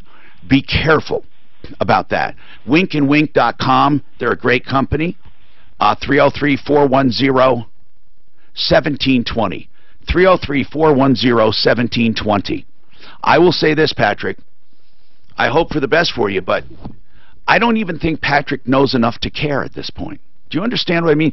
I have never heard more lack of emotion or even fear or anything, Mark. Have you heard? I mean, guys, I'm not hearing anything. No, just very matter of fact. I don't even know how he got the energy to call me, because he had, with the 303, that's an extra 3 digits. You can't, if he was in Colorado Springs, he could have saved himself those 3 digits and dialed direct, with a 719, right? Sometimes, as they say, you got to pull yourself up by the bootstraps. That's it. Maybe he's a little depressed. Got to work through it. He sounded depressed. Here's what's funny. He doesn't even sound that he has enough energy to be depressed. I don't even know how to put it. I just never, I don't mean to criticize the kid. And if Patrick would like to come in as a common man one day, I'll analyze him. Okay? I'll analyze it. Have him come in as a common man. We'll whip him into shape, and it'll probably be the best day of his life, because what he'll be able to do is get a true assessment without people coddling him. He's going to end up homeless, and he's going to end up in big trouble. So I suggest you come in as a common man. 303-713-8255. Rates are rising. They're at about 4.5 right now. People are saying, oh, I'm not going to finance that. Well, you're dumb. First of all, 85% of the people right now listening can still benefit from refining. And if you're going to buy, of course you need a loan if you're going to get a loan, right? I mean, unless you're paying cash, I should say. So what do? Ideal Home Loans, Brent Ivinson. I don't know why people are waiting. They're not going to get, it's not going to get cheaper. And you also have the interest rate guarantee. What else can you add to that, Brent? Well, I think the thing to understand, too, certainly on the buying side of things, waiting is only going to get more expensive. And here's what that means on the buying side. You are going to diminish how much home you can get for your payment as interest rates rise further. And again, the other thing to keep in mind, The Federal Reserve is beating the drum with 3 interest rate hikes this year. As they continue to do that, rates are going to rise and it is going to get more expensive. So, this window of opportunity is closing. We are still at what would be considered record low rates at 4.5%, but they're not likely to stay here a whole lot longer. You want to take advantage, and remember, as you pointed out, with our interest rate guarantee, if rates go down 0.75% or more within 2 years of doing a home loan with us, we will refinance your existing home loan with no lender fees so you can take advantage of falling interest rates, but more importantly, secure a lower monthly mortgage payment. And that's easy to do with a phone call. You can get started, 303-867-7000. 303-867-7000. The website, idealhomeloans.com, locally owned and operated and on my referral list for many years. Also, Frank Duran, the real estate man. You thinking about real estate and buying? You're going to need the loan, right? Well, get pre-approved with Ideal. That's like a cash offer. Then go see Frank Duran. If you're looking for a home, what can I say? I mean, the best doesn't even describe it. When I say the best, people say that all the time. The guy is just true blue, and you will feel like he's your best friend and you're the only customer, whether you're buying or selling, especially if you're listing your home. Oh my goodness, he doesn't just put up a sign and walk away. He proactively markets your home. He sells for more in a shorter time. Give him a call, 303-920-1622, 920-1622. Of course, he's on my referral list. He's also at frankduran, therealestateman.com. Oh my God. It didn't sound very energetic. Well, you have a passport airplane, right? I didn't say how old was he? Did he say how old was he? You have a passport aircraft. You're never going to let yourself be so forward as you can't have this is who I am. This guy has no passion. He sounds defeated. Yes. He sounds defeated, but the question is, what has he been defeated in? Right. He hasn't taken the steps to even say, I was beaten down by this side. Remember how we had that conversation about me being my manager came on. Oh no, this is worse. Holy shit, this is worse. This is like, yeah, I love my job. that tried to come a little. Smile, Don't be fooled. They have so many problems. Oh my God. I'm pretty normal. Only 3 hours from time on selling. No, it's so. The company, everything about it is bad. Well, that tells me something right there. 3 hours total time for selling. But he's sitting there, he has no money when he's not working. You can get a job, you can throw a shoe out in the street and get a job. You don't have anybody to share it with. Wait a minute, you're saying, if I go out front right now, You get a throw a shoe. They'll come back and say, hey, you want a job? I'll have a job. I took $300 and I went and bought a car. And it was fixed it, turned around and inside your own retirement accounts. and there's always something that's to it, whether or not he has But I mean, you can go out, I mean, the job market, even if it's McDonald's, you can go out, which is better than sitting in, believe it or not, McDonald's will hire you if they think that you're the later roadway. That's good that he's got. come in and then work on it. Oh, of course, absolutely. That would make sense. Why would But they do it constantly. Pretty With good. 16-year-old They kids, start they're off like, with God, 1 p.m. and the budget I'm done with this, right? No, Yeah, I or just not even show up. Yeah, that's why a resume is that's so the old- good. yeah, And start putting jobs together, and you at least work there for a certain amount of time. It wasn't 1 week and then you left. And this guy's wasting his time. He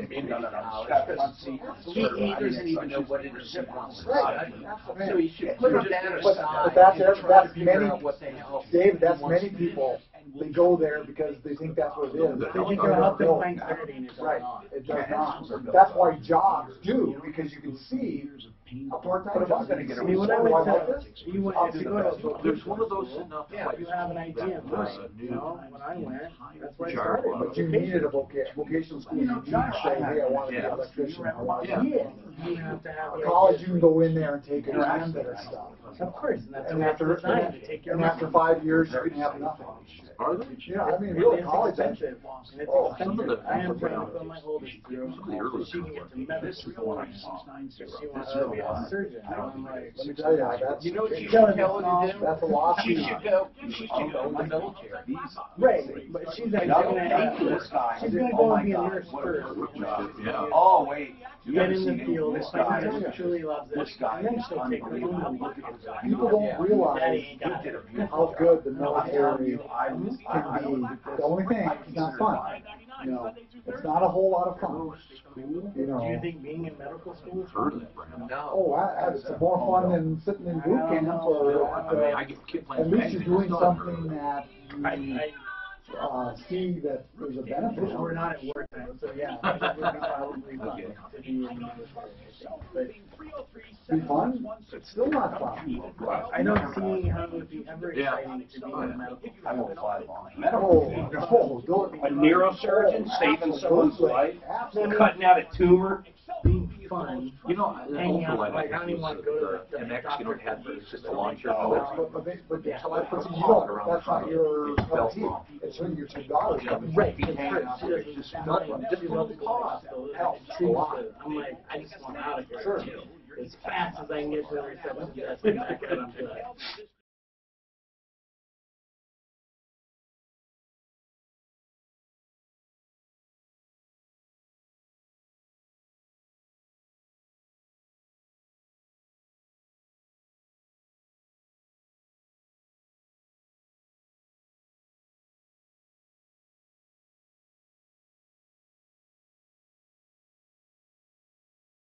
To it, you wouldn't do it at all.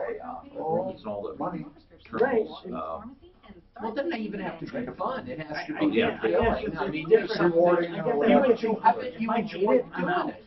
But you enjoy it. That doesn't mean it's fun. But she won't leave it. I love that. Why? The variation, all this stuff. that? You can so different. You can still add the disallowed laws. And I would be on a heartbeat. Like, Look at that son of a Exactly. Exactly like Oh, at the end, but somebody. where this is busy. You're sitting on the Because water. it's the end of the year. You don't want to change. Right. You don't want to go through. But this time of year, it's not. I'm not saying it's not. Hi, Tom Martino, your troubleshooter. Speaking of home services. Speaking of home services, Plumline Services, right now, find, fix, or free $149. $149 for any electrical problem, and that includes parts. If they can't do it, the call will be free. But it's not just a shuffle, meaning they just get there and say, we can't do it. They will fix most problems. In fact, the only time they can't do it is if it's multiple circuits or a major component like a panel or something like that. But otherwise, they can fix it, and if you don't get it fixed, they will do a written estimate complete with description. So no matter what, you get something in return. It's either $149 to find, fix, or it's free with an estimate. 303-586-1086. 303-586-1086. If you have electrical problems, this is the way to get it done and have a predictable price. $149 with parts or free. 303-586-1086. Let's keep going here. Wow, Chris worked for the HVAC industry. He wants to chime in on what we were talking about. I was giving that kid some counsel. Go ahead, Chris. Welcome. Actually, sorry about that. I don't actually work for HVAC. I was wondering if you had any suggestions in terms of going into that career path. Yes, I do. And that is, if you are mechanically minded, if you can get up and show up and you're drug free and you really want to work, you can get a job today. Where at? I'm not going to tell you on the air because I don't want every Tom, Dick, and Harry calling. Pretty much everybody, though. Pretty much all the major companies. If you're clean, if you're clean cut, and what I mean is they don't want a pig. They don't want someone who's not going to show up. They don't want someone who's going to work till their first paycheck until they get enough beer or marijuana. Decent work history. I mean, what is your background? What do you do? Well, I'd rather not disclose who I actually work for. You don't have to. What do you do? Can you mention that? I do basic electrical, basic refrigeration, and basic hydraulic. Do you know what you're doing? So I do know what I'm doing. Yeah. Good. Okay. You can. So essentially, I mean, I've got skill sets. I'm good with my hands. I learn quickly. I've always been that way. Just trying to make a bigger paycheck, honestly. Okay, now it's going to take a while to learn the industry. Do you want to go into electrical, plumbing, or HVAC? The fastest track is HVAC. Yeah, and that's kind of what I was considering not too long ago. I just didn't know where to get started. You can't do it just for the money. It will never work. And I mean that sincerely. Right. You have to have a love for that mechanical stuff.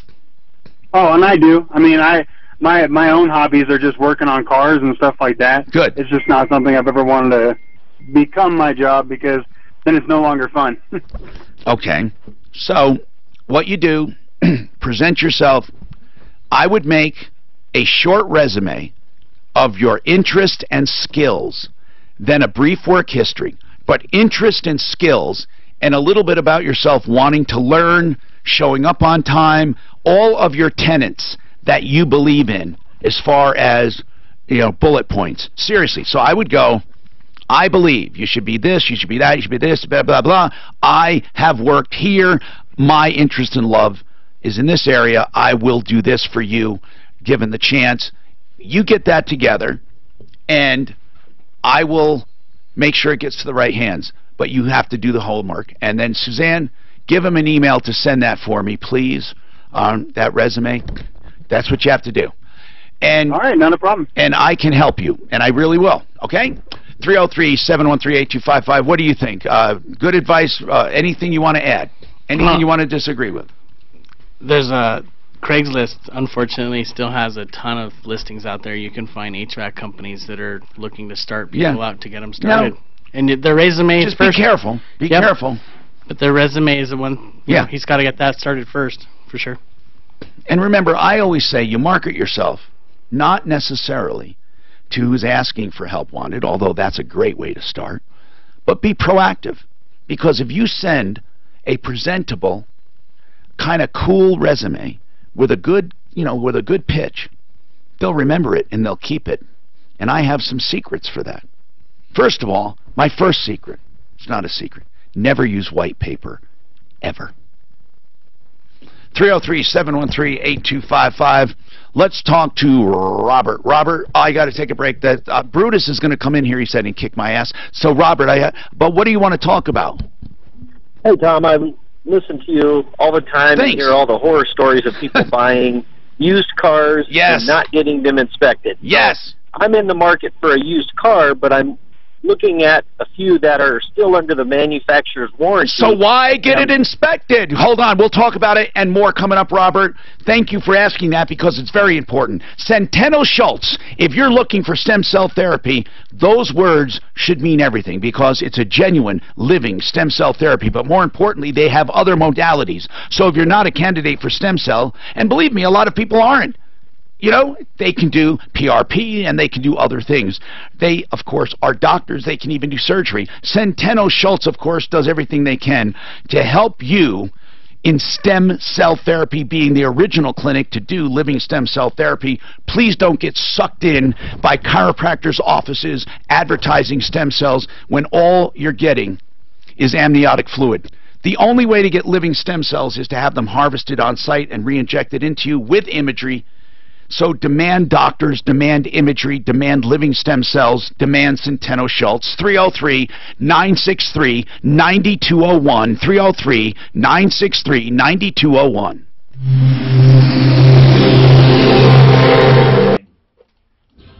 I was just up here to see if you need if you wanted anything. I wouldn't mind. You want to come up? I'm kind of being good. I'm not doing. It's better. Head of that conference. He was great. Hundreds of doctors. Oh, other doctors. What is he training them how to do it? They said, "Here's what doctors have money." Oh yeah, he is the man. He is the man. Yeah. I mean, like, I got a chance a week ago to go to the Finland stem cell.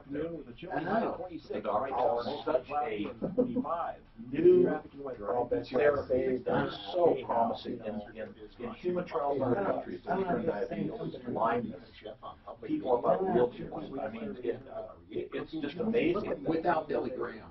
Without Billy Graham. Well, he may help. Billy Graham and stem cells. They've got all 259 growth factors. They're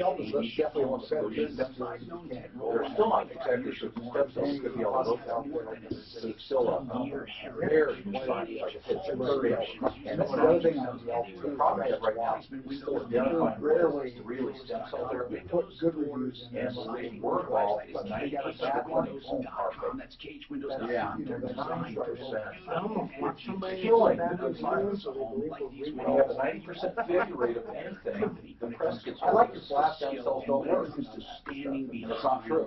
But we're finding well, yeah, we found out our you take for something that works on my home, being able to understand and identify what the real stem cells are and what is what we have to have to be able to sell doctors without being too reliable. You're trying to you can't say it's in the future, 90% of what surgeries now will be done in the second home. In 10 years. Airbnb and Almost Sounds good to me. You probably hardly ever do Right, Cutting me open. right now, all the pro athletes, ACL tears, they're all done. You know, winter time you get a They don't cut off. it should. Because they go It's into tougher 3 months of your time and they're back full action. And the only way to I don't know what he had done to him, but you know what Andrew Luck is, quarterback who's basically not playing for 2 years, messed up his shoulder and still knows to play. But you know, some of these athletes go to Europe, because there's stuff that the you know, FDA takes forever to approve, and you can go to and get that therapy, and it's being used there, and it's been vetted, so it's not like, you know, local were born and put, you know, sugar and water together and sold it as a cancer drug.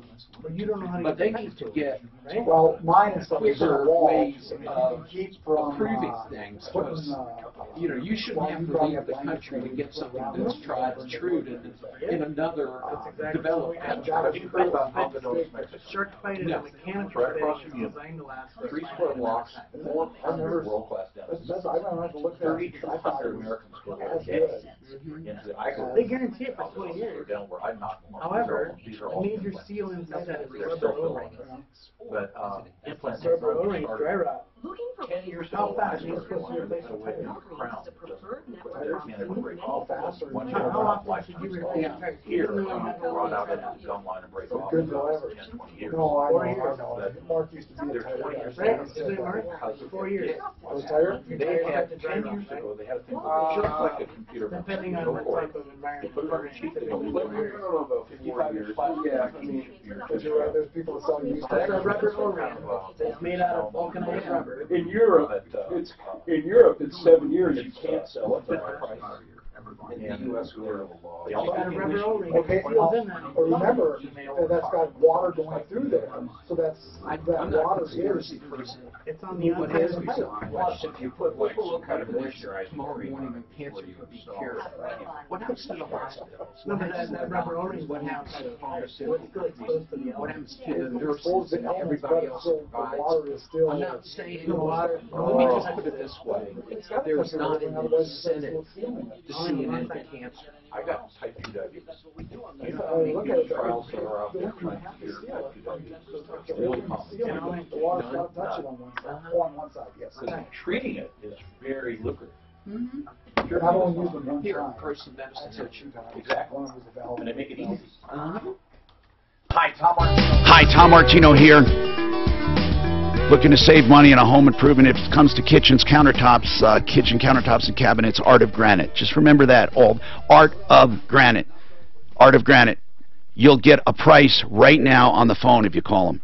You can get a price, and it'll be so close. Now, of course, you have to give them some measurements. Maybe you'll send them a photo by email. Call them first. You'll get a price, and then you'll know if you want to go to the showroom in Golden to get those, to pick out the actual slab, the custom edges, the sinks, the cabinets. Wholesale on all material when it comes to the countertop.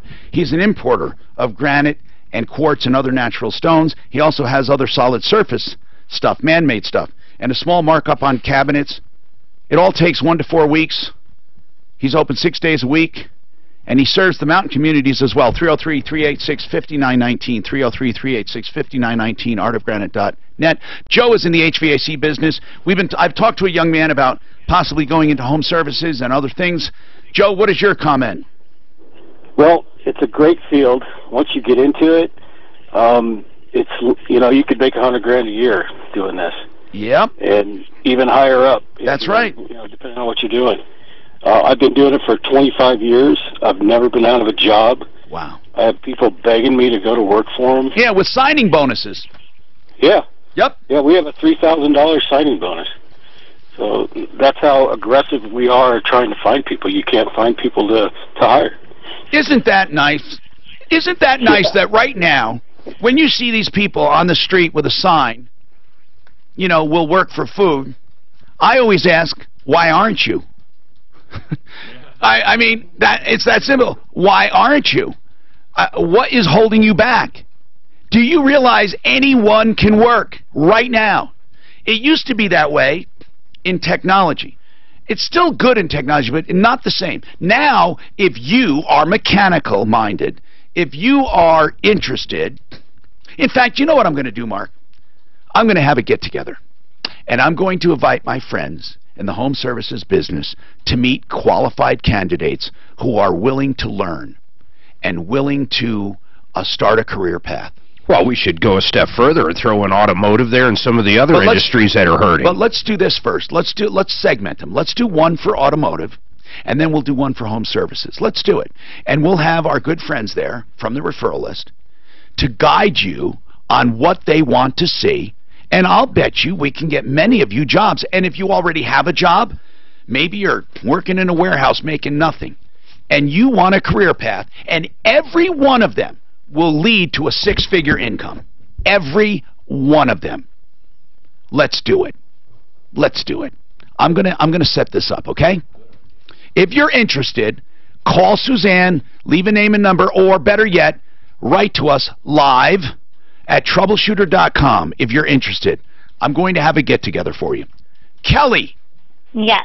Okay, this was the one where somebody took 15 grand from you and did nothing. Who handled this? Which deputy? It was a combined effort with Clint and Dan. Deputy Clint, do you remember which one this is? Who's the contractor? Dusty Lopsinger. Oh my God. Tell me, guys, about it, either one of you. Where do we stand with this guy? Now, when you say he took 15 grand and did nothing, do you mean literally nothing? No, that's after the first payment and then the little bit of work he did, and then quit calling in the end of October and has just never come back. Now, this Lopsinger, what is his business name?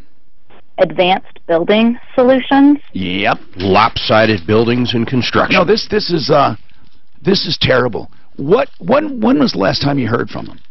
October 27th. What does he say? Or what did he say? Yeah, and that was after 2 weeks of no shows. And yeah, I'll be there today. Never showed up. Yeah, I'll have a crew there today. So somebody listening must have heard of him, or must know him, or must know where to find him. Again, this guy's a criminal. I'm starting to call them criminals because of the Contractors Trust Act. Anything I should know, Dan, chime in, please. That's his phone number. Did you talk to him, Dano? Yeah, he hung up on me. He hung up on you? Twice. Did you try, Clint? When I talked to him, he says, I have an attorney. Talk to my attorney, but he won't give me attorney name. Right. Here is Dusty Lopsinger's name. He's going to go up with Dave Anders. We're going to put him out of business. 720-838-8811. 720-838-8811. He's a scumbag. 720-838-8811. Tell me what he says. 720-838-8811. We must take action to stamp these out. Have you gotten a notice from the IRS? Once you call him, he blocks your number too. We need to get, well, good. And what's good about him, he's in Jefferson County. He's not, she is. Why is that good? Because they're good? No, because you guys are going to have a meeting. She has two friends. When is this meeting? Her best two friends are in the Jefferson County District Attorney's office.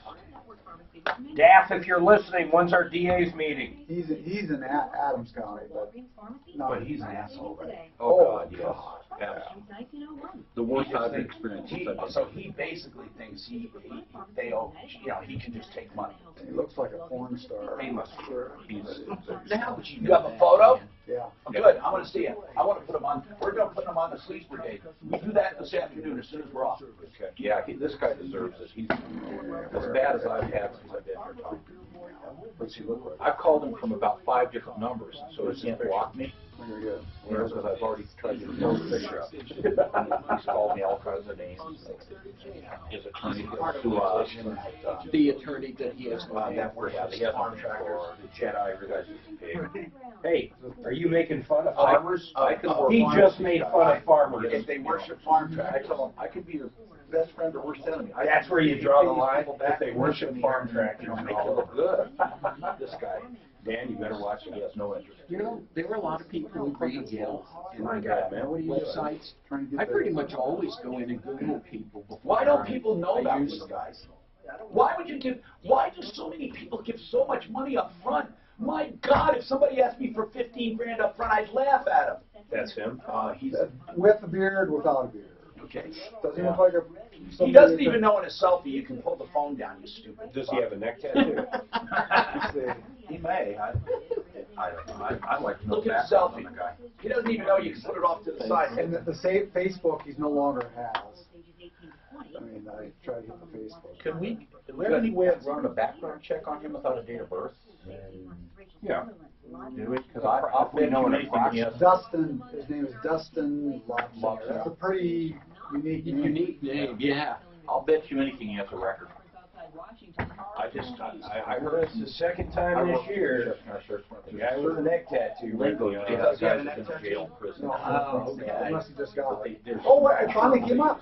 This is Facebook. It would never come up. I had a client, I downloaded this one or the other or something. No, this one is big. I can cut those others. I want to just make sure we get this size, so we don't have to. And she always said, "I'm out on papers." And then you're going to give that'll be great. That's what she said to me. And the first time she was a nice person, but I said, "What is that?" He looks like she's told me I'm out on I'm on parole, and if I do anything wrong, they turn me back in. Download it. When it says messages within the jail, it's called a kite. Like a kite and stuff. You hear like there's a whole bunch of little things they use that you never hear.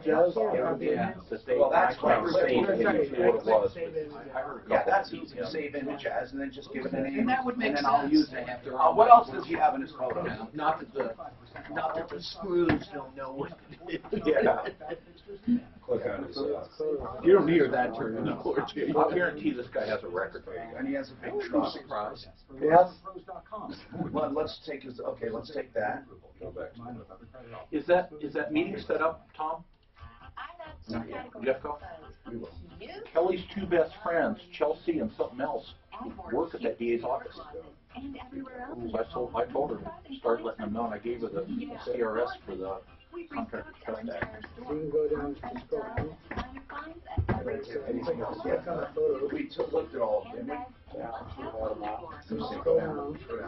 Yeah. Now you can look at albums, anything like that.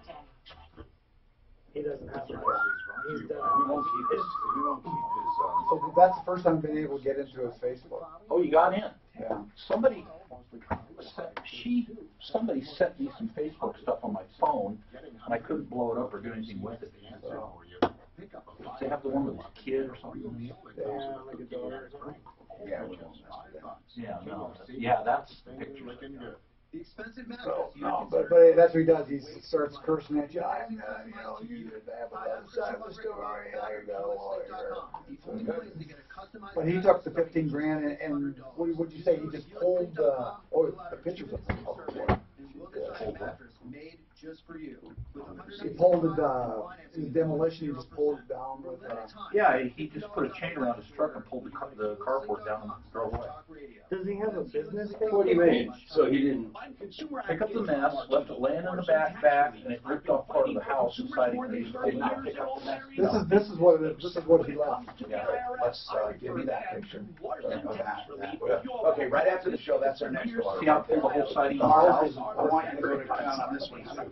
Can we go out to the house yet? And we'll understand your situation. I don't think we have to. All. Larson Tax Relief. Relief from your. This girl's really sharp. I don't understand how she did some possible resolution. No, she had it cleaned. No, she picked it up. She picked it up. No, he just pulled it down and drove away. So what's the contract say? Thousands and thousands of dollars. It's supposed to build an additional and everything. I mean, do we have a copy of it? We can or check them out at Larson Tax Relief. And cancel checks. Yeah, I asked her about the check yesterday. RSON Tax. Tax relief. They go back to Dan and how he knows what you want to pursue one star looks like. Yeah, they're all Shelby County, so that makes it good. Dan used to be in the industry. He used several names. Hold on, Clintopedia probably did it. Do you remember that show with Burt Reynolds in it? Deputy Clint. Oh, that great movie. Oh. As your career, were you a porn star? No, not yet. God, what was that called? Suzanne, Clintopedia has not been a porn star. But he's working. He says yes. Yeah, he's working on it. Hey, I'll tell you, you go to those old age homes, man. Yeah. There's a lot of shit going down. Right, Dan? Oh, no. I'll refer back to you. Hey, I'm Tom Martino, your troubleshooter, fighting for you. We've been doing this for almost 40 years here and longer elsewhere. In fact, this is the longest running radio show right here with the same host on the air. 303-713-TALK, recovering hundreds of millions of dollars in cash, merchandise, exchanges, refunds, and services. This is what we do, folks. And this hour brought to you by Century RV. Century RV for your great RVs. If you have an RV and you want to trade it, Century loves used RVs. They have the largest selection of used RVs around. They're on I-25 North on the 119 turnoff to Longmont. They're also in Lakewood, just north of 6th Avenue between Kipling and Sims. They're open Monday through Saturday, 8 to 6. And I said a huge selection of new and used. So give them a call or stop by 303-453-1111. The 32,000 square foot facility here in Lakewood is indoor, climate controlled, and wonderful. CentryRV.com. Okay, you know, one of the big things we do here, we help people avoid liars, cheaters, and ripoffs. Now, I don't know. I'll tell you straight up front. I know with Dave Anders because we talked to him. Dave Anders is a liar and a cheater and a scumbag. And Dave Anders, he changed his phone number. Did we get his new number yet? We're going to put him out of business. How do we know he changed it? Suzanne said it's disconnected, no longer in service. Is that right, Suzanne? Did he... That's what an emailer told me. Well, let's find out. Let's call it and find out, okay? And then Dave Anders is on sleazebrigade.com. Now we just learned about the guy named Dustin, or Dusty for short, Lopsinger. And we went to his Facebook. We'll have him on Sleaze Brigade shortly. Dusty Lopsinger took 15 grand from this woman, and truly, I don't know his story. Now, all I know is that when we try to get his side of the story, he just swears.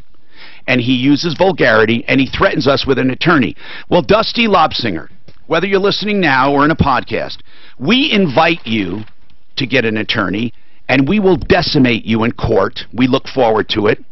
Because now we're going to pursue civil and criminal actions against you. Because you're not allowed to take money for a job and walk off the job without returning the money.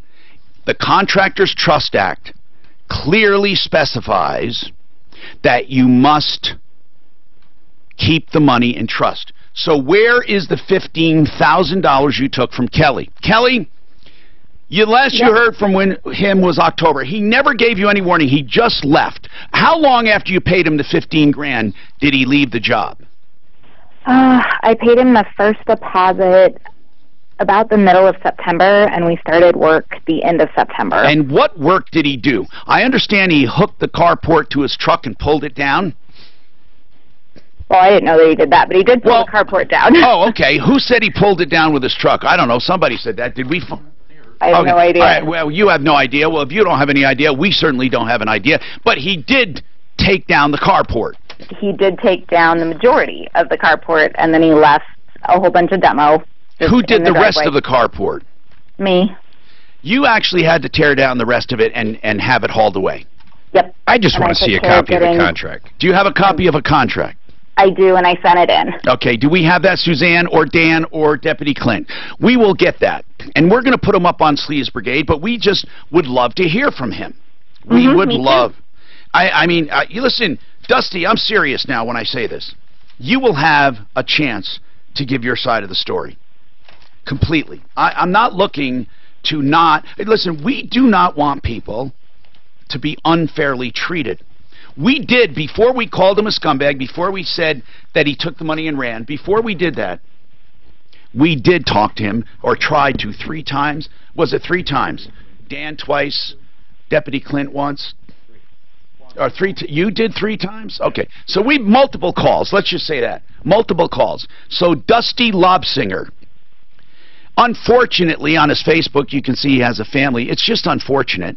You know, we don't want to harm anybody, but we want him to either give up the money that is rightfully yours or go out of business. These people we cannot have in business. I don't understand why they feel they can take money and not do anything. How many times, people, have you heard about this? So now, I'm going to urge you to call the Attorney General's office. And really, this is truly an epidemic. It really is. I urge people, and Kelly, we will work on this case. I urge people to respectfully call the Attorney General's office and say, I am a Colorado resident, and we believe that violations of the Contractors Trust Act have become epidemic in proportion. Epidemic. And we want something done. And the Attorney General is the one to do it. Now, we're going to go to the individual district attorneys as well. But the Attorney General needs to do something. This law is not being enforced. If there also are any attorneys that would like to help us out with going after these scumbags, the law calls for treble damages. We can get judgments. We can get a judgment and take Dusty's truck. You see that truck he has on his Facebook? If we get a judgment against him, and Kelly, by the way, you need to start that process. You need to go after him for $7,500 right now, at least, because that's the maximum you can do. You can claim, but I want you to start the process, because if we get a judgment, then we can do interrogatories and have him thrown in jail if he doesn't answer them. And we can do a lien on his truck and repossess it. Now, I want Dusty to know this. This is not personal. You just are not allowed to take more money than the work you've done. Do you think he will claim that he did $15,000 worth of work? Does anyone... Dan, you said that he swore at you and hung up, but did he say anything at all to defend himself? No, he just said that he had an attorney, this is going to court, and that's pretty much it. Dusty, please tell us the name of your attorney. I'm going to go pull a background check on him. Okay. So Dusty Lopsinger, kind of like a pit bull, we get a hold of something, we do not let it go. It just doesn't happen. For 40 years we've been doing this. It doesn't happen. You got to give the money back, the part you did not use for your labor or materials. And we're willing to listen to you on what you've spent. We're willing to listen to you. You'll get a fair hearing. So give us a call. 303-MARTINO. You can call 303-627-8466. You can call anytime, 24/7. If we're not here, if we don't answer it, leave a message. This is the newest member of SleazeBrigade.com. We don't have him up there yet, but he will be. 720-838-8811. 720-838-8811. That's Dusty Lobsinger. That number should be avoided. If you see it in an ad, don't call it. Don't use him. This is dangerous, that somebody takes money and just leaves and never communicates. There is no excuse for it. Dusty Lopsinger. 720-838-8311. Now, Mark, curiously, you were very vocal with Dave Anders, but not so vocal with Dusty Lopsinger. I want to see the contract. You mean to see if it says after pulling down the carport you're allowed to leave? I want to see if he put in something like that. Okay. No, I really just want to see the contract. I understand that completely. Okay. So, we need the contract. Please have her send it again. And somehow, Dan, did she send it to you? I didn't find it. Okay. I'll be very anxious. I'll have, within probably 7 or 8 minutes, I'll have his background report, and I'm curious what we find there. That tells us a lot.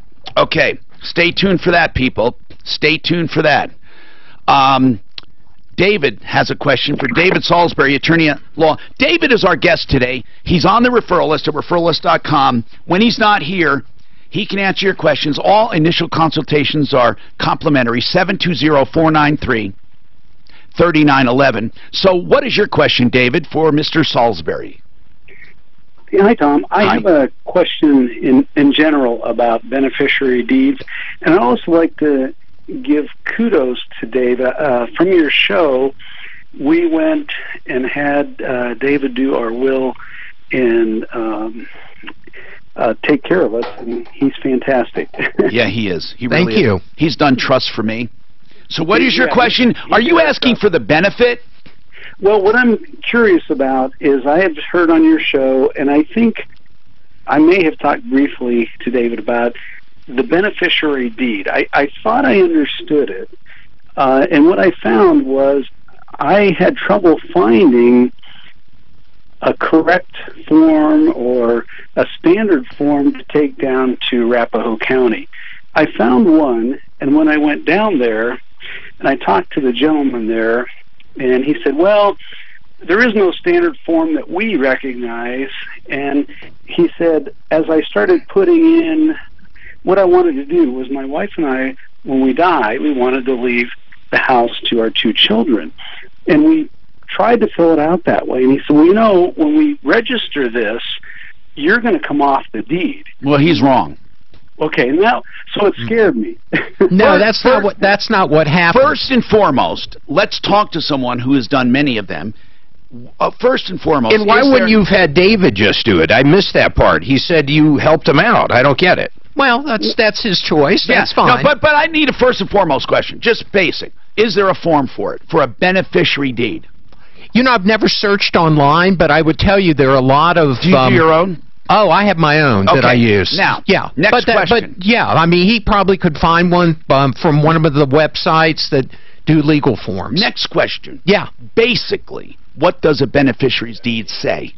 It says that upon the death, and if you're married, upon the second to die, the property goes to, in your case, David, to your children. But you can revoke that trust. That deed anytime you want to. And you know, it doesn't go into this detail, David, but basically it is a way for you to keep control of the property legally and otherwise. But when you die, it goes to them. It is like people do with bank accounts, payable on death. Right. It's like it's a beneficiary designation, just like life insurance, retirement money, whatever that is. But for him to say, you come off the deed, is silly and stupid. So it just is. And he doesn't understand what he's talking about, unless it was the way you posed the question. Now, let's talk about the benefits. This is important. So many people say, Tom, I'm so old, and I trust my kids. Why don't I just deed the house now? And it's theirs. It survives death. The problem with that is that if you deed the house, at the time you deed it, they get the basis, the value of that at that time. Is that right, David? That is correct. Now, it can be a gift, so there are no taxes, but let's say you bought the house, and this is real life scenarios, for $85,000, and now the house is worth $275,000. When you deed it over to them, they get the value of the deed at the wait, no, they get what you basically the $85,000. I'm sorry. Yeah. When you deed it to them now, they get the original basis of $85,000, not what the value is. I said that wrongly. So if you deed the house while you're alive, the day you deed it, it goes back to the day you bought it. Okay. So if you paid $85,000, your kids will have an $85,000 basis. So therefore, if they sell it, all of that is gain above 85. If you do it in your will or in a beneficiary deed, what happens? In that case, then, when you die, the property gets a date of death value. So using Tom's example, Now your basis is $275,000. If you die and they turned around a month later and sold it for $275,000, no gain. No gain, and therefore no taxes. So, and also with inherited property, you don't get an exclusion for capital gains. You have to pay on any profit you make. So that is a reason not to deed property before you die. You want them to get a brand new basis based on the day of death, because most likely it is higher than what you acquired it for. Hey, yes, David, give me a call. Yeah. You know, I'll talk to you about it. Let's see if we can work something out, because I want to make sure it's done right. And whoever you talk to at the clerk and recorder's office doesn't know what they're talking about. 720-493-3911 is Salisbury. Hey, Robert, I noticed that you waited. We will get back to you on the Tynan thing. Hold on. But right now, Al Aramis, Pro Auto Care. We're going to talk about a Martino deal. Go ahead, Al. Tom, when we give deals, they truly are a deal. So here's what I do. The most common thing people are doing is alter. You hear me on the air all the time doing it. Why? Because that's the most common thing you do. Come on into the shop. This is what makes your car last longer. Oil changes. Yeah, oil change, the tire rotation. Those are two things you do. What I normally charge Fed is $61.95. I'm knocking $39 off a regular synthetic blend, $22.95. You know, that's crazy. That really is. I'm serious. You cannot do it for. You can't do it yourself for that money. Okay, and get under the car and try to get it all dirty. Nice. Full synthetic. I normally charge $79 plus the rotation. I'm knocking $53. I'm doing it for $49.95. And if you want wiper blades, I'm going to throw those on there for $12. That is a steal. Those are my goodness. Sizes. It's a great deal. It's a chance for you to come in, find out what we're about. Okay, so for a synthetic blend, $22.95. For full synthetic, $49.95. The only dispute I have with your spot, Al, and it's not a big one, is the original prices you quote are not even bad. You know what I'm saying? You're saying, right. I mean, really, and it's such a deal. 2 locations near Evans and I-25, near Bowles and Santa Fe. Just call them for details. 303-PRO-AUTO. The website, 303-PRO-AUTO.com. From the L&L Heating and Air Conditioning Traffic Center. They're not going to pay her not a dime. No. They're not going to right shoulder northbound I-25. They don't think any of it's her fault. Their fault. But they told her to put her stuff in that garage. They gave her the key in the garage door. And then it just wasn't in the small claims court. I'm telling you, she'll get her money. She will get her money. We got to start doing this. She's out about $15,000 between the stuff in the garage. Yeah, I'm have her start that. I've had her start it. We do, honest to God, seriously. Dusty looks like a clean-cut guy. Doesn't feel like it's He just got divorced. Dustin? Oh, you got his background. Yeah, it's bad, man. Does he have any crime? Oh my God. No, seriously. Does he have any violent crime? Well, forcible entry with detainer. Let me see what that could be. And to enter. Entries close March 6th, so what are you waiting for? It's me, your heart. High blood pressure. So that's what he does. After you call him and talk to him, he blocks your number. That's how I got away with it 3 times, because I called from here, this upstairs phone the first time, my cell phone and my home phone. But I got the same thing from him. You need to know me to worry about this. High blood pressure. And he doesn't accept calls that are blocked calls. Oh, you know what I mean? If you do so, like *67. He's got 3 pages of shit, man. A message from the American Heart Association. I mean, look at all these different ones. These case numbers? I sent you the stuff. I just don't have a contract from lawsuits or crime. These are everything. It's everything in Colorado. This is what we need to put. 3 pages on that board. Is that what you said? Yeah, it's. Okay, well, it doesn't surprise me. What doesn't surprise you? What is it? It's got 3 pages of. Yeah, but we need to know what it is. Well, I mean, it's. We guarantee these capsules will provide. That's what he said. He said, "This is going to court.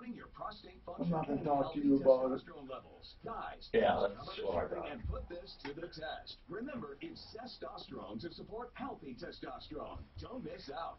Holy moly. 1-800-362-6175. Okay, let's see here. 1-800-362-6175. Dana versus Dustin. 1-800-362-6175. Colorado Department of Revenue. revenue versus Dustin. Oh, a little tax evasion. Hey, Tom, I got that kid scheduled for next week, but I took the liberty to reach out to his mom via Facebook, just a private message saying, you know, we want to help him, but, you know, can you help offer some insight? He would not, he said he didn't have their Pass-pay, blah, blah, versus Dustin. Oh. Colorado Department of Hopefully get back to me. Alan Kittle. Hey, you should leave some cards. Chapman. I'll have to grab them out of the truck. Hi, Tom Martino, your troubleshooter. Shooter, 303-713-TALK. One Clear Choice Garage Doors. If you're looking for garage doors, you just won't do better. You know how many times I say that in a day? And it's true. Don't go to Craigslist or any of that silly stuff. We do the legwork of getting the great companies. One Clear Choice Garage Doors.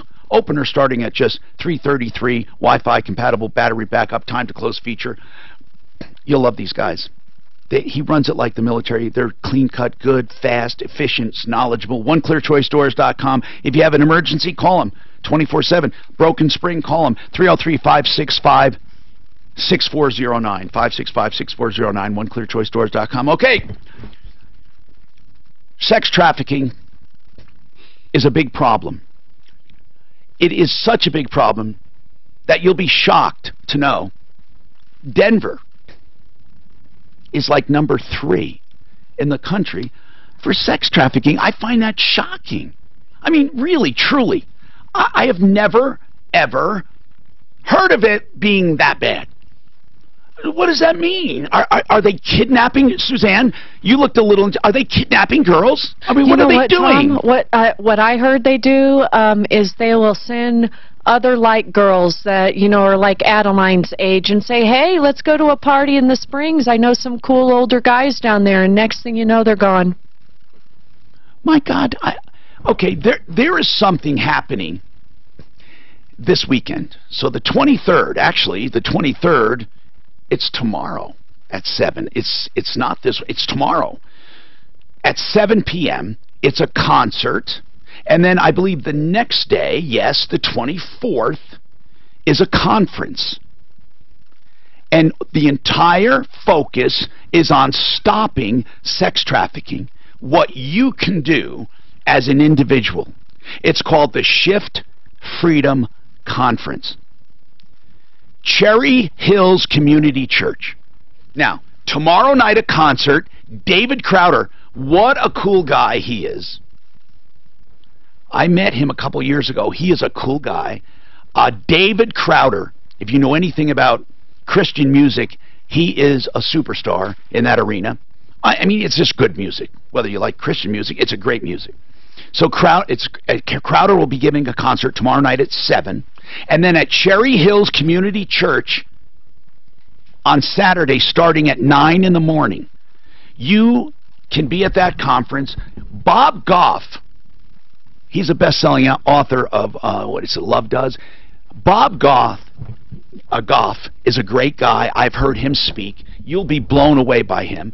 So he is going to be speaking as well at 9 a.m. on Saturday. So it's tomorrow night, Friday, and it is also the next day on the 24th. So if you want to know more about it, I'll give just get your pen ready. I'm going to give you some contacts, okay? Right now, you have to go to the website, and I'll tell you that in about 5 seconds. So just get your pens. Get your pens ready. Ready? Okay. It's shiftfreedom.org for all information. Shiftfreedom.org. You know, for years I've been involved in stop trafficking, child trafficking. I've interviewed people on this show. We've helped raise money. Never did I believe that Denver was such a hot spot for sex trafficking. That's scary. I don't know why. Can anyone answer why? I mean, why? Why number 3 in the country? Shiftfreedom.org. So tomorrow night's the concert, Saturday's the conference. Please, one or both. All the money goes and all of the focus is stopping sex trafficking. Literally girls being kidnapped off our streets. Shiftfreedom.org. Robert, let's talk about this now with Tynans. What was the problem originally that you called about? Deputy Dan was working on this. What was the original problem? Well, the original problem was I was just frustrated. It took so long to get the title work to the DMV so I could get my plate. I remember that. But what I don't understand is we talked about damages. What do you want? That's the part, you know, we do know it wasn't, you know, it's not cool. You had to get an extension of a temp tag, and you said they wouldn't let you, or Tynans wouldn't do that for you? They would not do it at that time, and we never did get an extension of the temp tags. We were able to finally get our plates Tuesday. So did you call Tynans? I did, and they never responded. I'm talking to Deputy Dan. Deputy Dan, did you call Tynans? Yeah, and I had to leave a message twice with their title person. They didn't call. This is a new problem. Oh wait, this is a new problem. Wait, this is the second one we had with Tynans, right? Wait a minute. You called Friday, right? I did. Yes. Okay. What was the first one we had? Was the guy that said he didn't know he was buying a car? Is that the one? No, same guy, just another problem with that same car. Okay. What's the other problem? Well, they were so far behind in our paperwork that the payment became due. We asked them where to send the payment or who to make it to, and they told us included in the FedEx envelope with all the other paperwork that we had to sign again for like the... Wait, so you didn't have your financing in place either because of their delay? Exactly. So where did you make your first payment? Well, we made it out to them. They told us to include it in that FedEx envelope and mail it to them. So we did that, and now... Nah, I wouldn't have done that. You shouldn't have had a payment due. Until you have a loan in place, they're just profiting from that money. That's bull. Well, that's crap. Well, they did cash the check and everything. And well, you shouldn't have done it. You shouldn't have done it because you had no loan in place. It was on the float, they call it, meaning they were getting you financed and they were getting it registered. You owed no money. They should have never done that. You know, I don't know what's going on with Tynans, but something is going on. I heard you say that today, Mark. Something is going on. We have had a rash of problems and a lack of communication, and it was an otherwise good company, and I don't know what the hell is happening. What is going on with Tynans? Can someone answer this? What is going on with Tynans Volkswagen, Tynans Nissan, the Tynans good name? What is going on? Now, there's got to be someone who cares at Tynans. We make phone call after phone call and hear nothing. Why? Something changed. What happened? What happened? Can someone answer me? Does anyone know Tynans? Do you know them? If you're listening, give them a call. Ask them what the hell changed. You know, they're pretty much a heritage business in town. No problems. Good people, good ownership. But all of a sudden, it's a non-response of problems. So with you right now, they owe you that. Where are they putting that money right now? That money is not going to any loan. It's going in their pocket.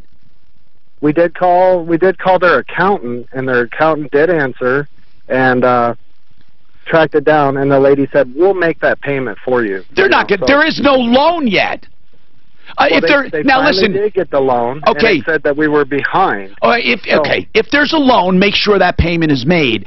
Can we try one more time to call Tynans, please, and say, look, this is ridiculous. Talk to someone who gives a damn at Tynans. We don't have to do it right now, but let's talk to someone. Tomorrow's car day. We can bring it up again. Hold on. We're going to make one more shot at Tynans.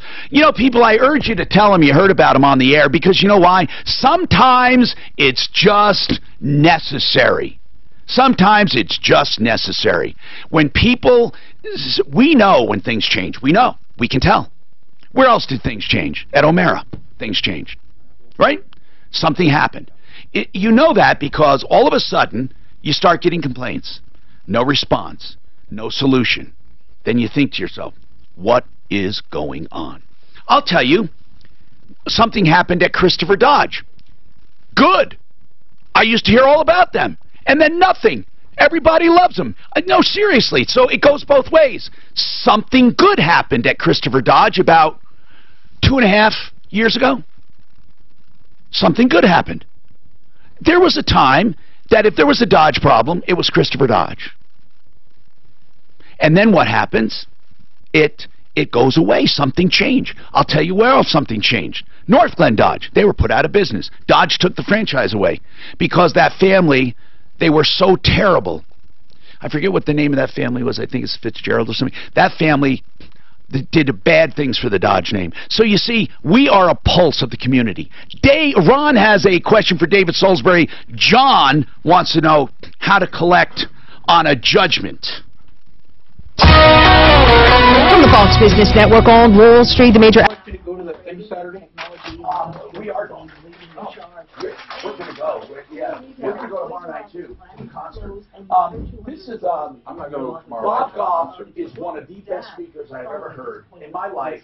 You got to go just to hear him. Even if I'm telling you, the guy is inspiring.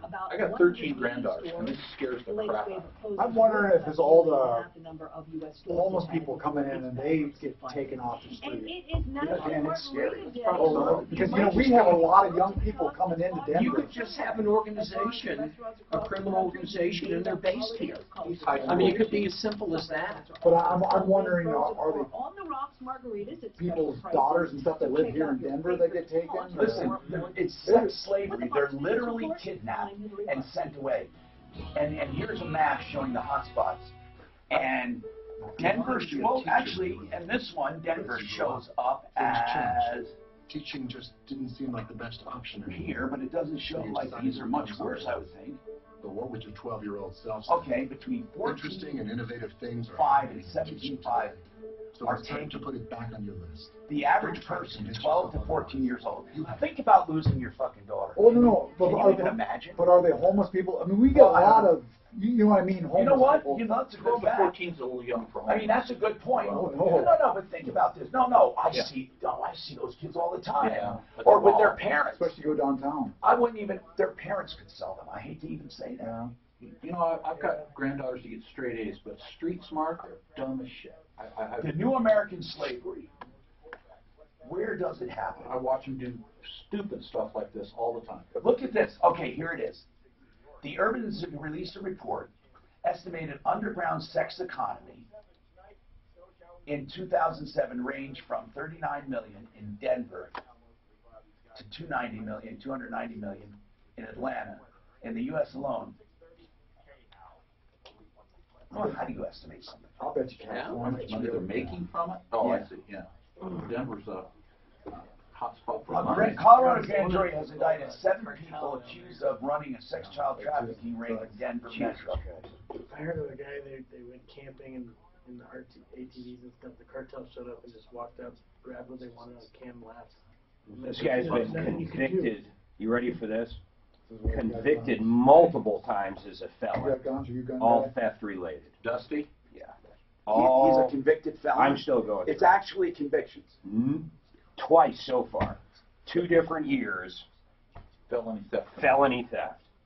One of them was burglary, but he pleaded down. What about 3 strikes you're out? What's I think that's only California.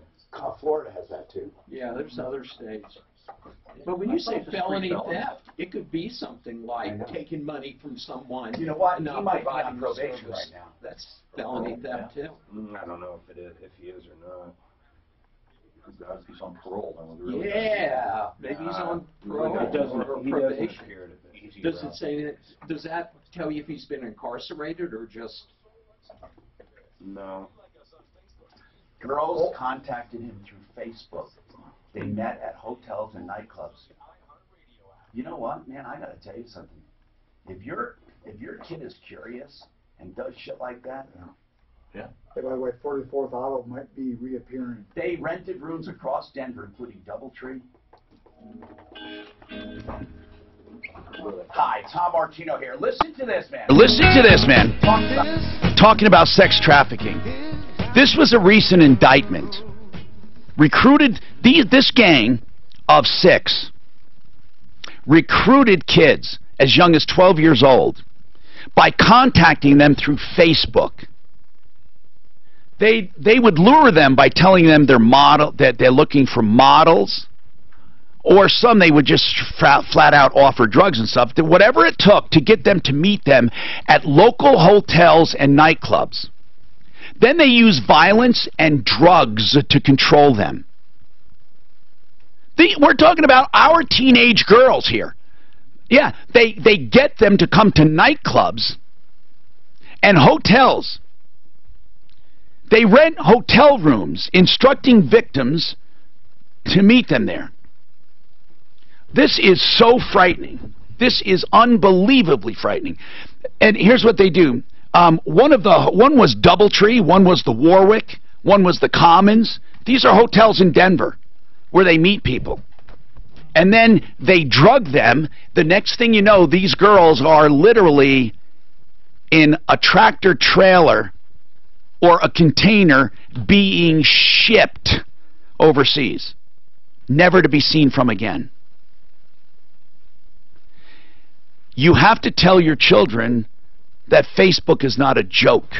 It's not a place to meet people. 303-713-TALK. John wants to know how to collect a default judgment. John? Yeah, hey, Tom. John, when did you get your default judgment? I want to say about 2-3 months ago, and we had talked about 2 weeks ago, but it was at the end of a show, and you had to go, and so it was really quick. So I just kind of wanted to go over some of the steps.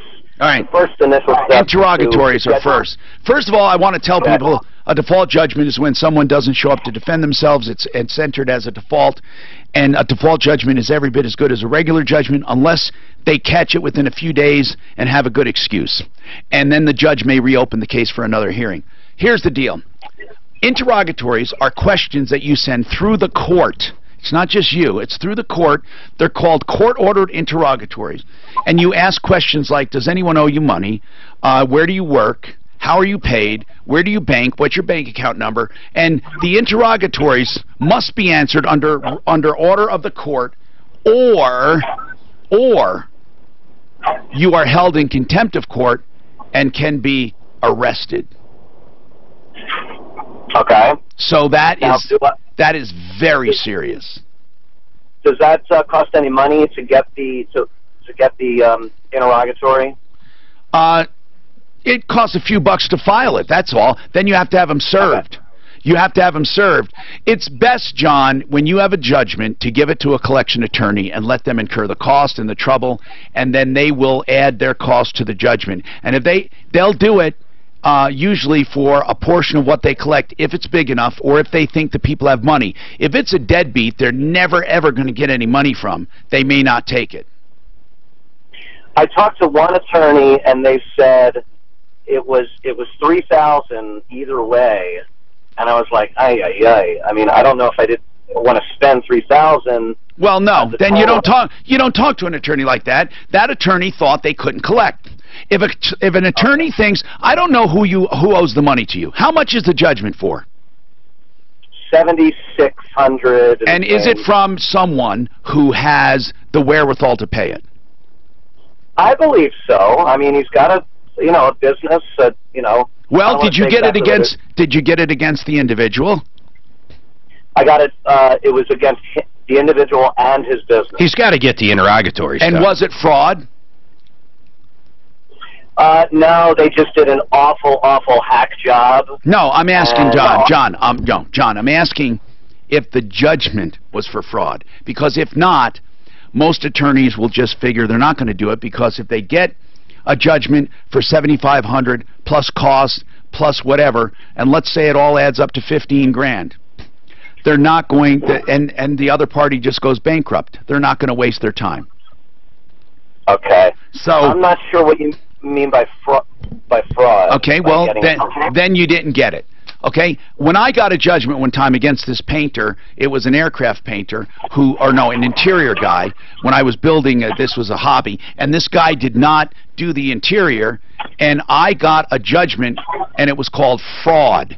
You allege fraud, and the judgment says judgment for fraud instead of unpaid balance, or instead of it's for fraud. And if it doesn't say fraud, it's dischargeable. Listen, John, I am not saying that even the fraud judgment is going to get you money, but it gets you from the bankruptcy. And with the bankruptcy threat, many attorneys won't take it. That doesn't mean everybody's going to file bankruptcy, but it's the quickest way out of a judgment. In your case, you asked a question. The first step, interrogatories. First step. Ron, you have a question for David Salisbury. Go ahead. We're gonna go. Ron, go. Yeah, trouble with that. Yes. Hey, Tom. Yes. Hi. I think we really went all backwards based on your last segment. What happened? David Salisbury, my mother, because she was afraid of losing the house, if she had to go to a living center, or by death, that she deeded the house over to me. When did she do it? We've done it about 2 years ago. Well, you should do it back. Okay, now that was my next question. Do it back. How do I go? Oh, hold on, though. She may have lost her basis forever. She did. If you deed it back to her, she gets the basis. Well, she gets the basis. The original. Yeah. She can hold on to it till she dies. What's that? Then she can just hold on to it till she dies if he gives it back to her. But the basis is going to be the original basis. Yeah, it is, but not the new basis. But if she holds now, she's got the property back, and it's got whatever basis she had when she gave it to him. Right. No, so now she can hold on to it till she dies. Hold on. Why? When she deeded it to... Hold on. Ron, we'll come right back to you and explain it to you. David. Yeah. When she deeded it to her son, yeah, he inherited the original basis. Yes, he did. Okay. When he deeds it back, what basis does she get? She gets the original basis because that's the one he got when she gave it to him. Right. Okay. So, the original basis. Yes. Then, when she dies, yes, what does he get? He'll get the stepped up in basis. He'll get the basis as of the date of death because she owned it. Okay. Yeah. And so, and she owned it at her original basis. And she owned it at her basis. You're the attorney. That's wonderful. So, Ron, how do I correct? To make a long story short, David Salisbury is saying just quick claim it back to your mom, and it's hers. And then she does a beneficiary's deed to you, so when she dies, you get the house. But, Ron, why is she? If she is is the house paid for? Oh, yes, Tom. How much is it worth? Believe this, okay, this is an old house. I just need to know how much it's worth at this point. At current market, probably about 50 grand. Okay. Paid $6,000 for it. Okay. Now, here's the deal, and you have to keep this in mind. If she is deeding it to you, if she does a beneficiary's deed, and she has to go into a nursing home, that's going to count against her. Yes. The house will count against her.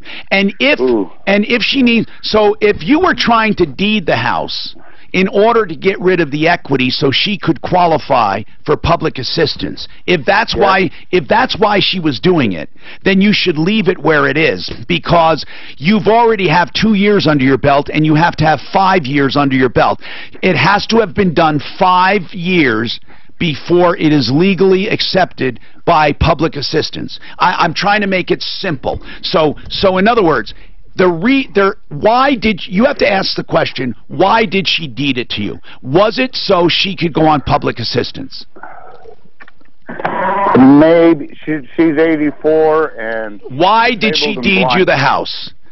Because she did not want it taken away by the state. Okay. Or gotcha. Ron? Considered as assets. That's right. Okay. I got you. Therefore, you did the right thing.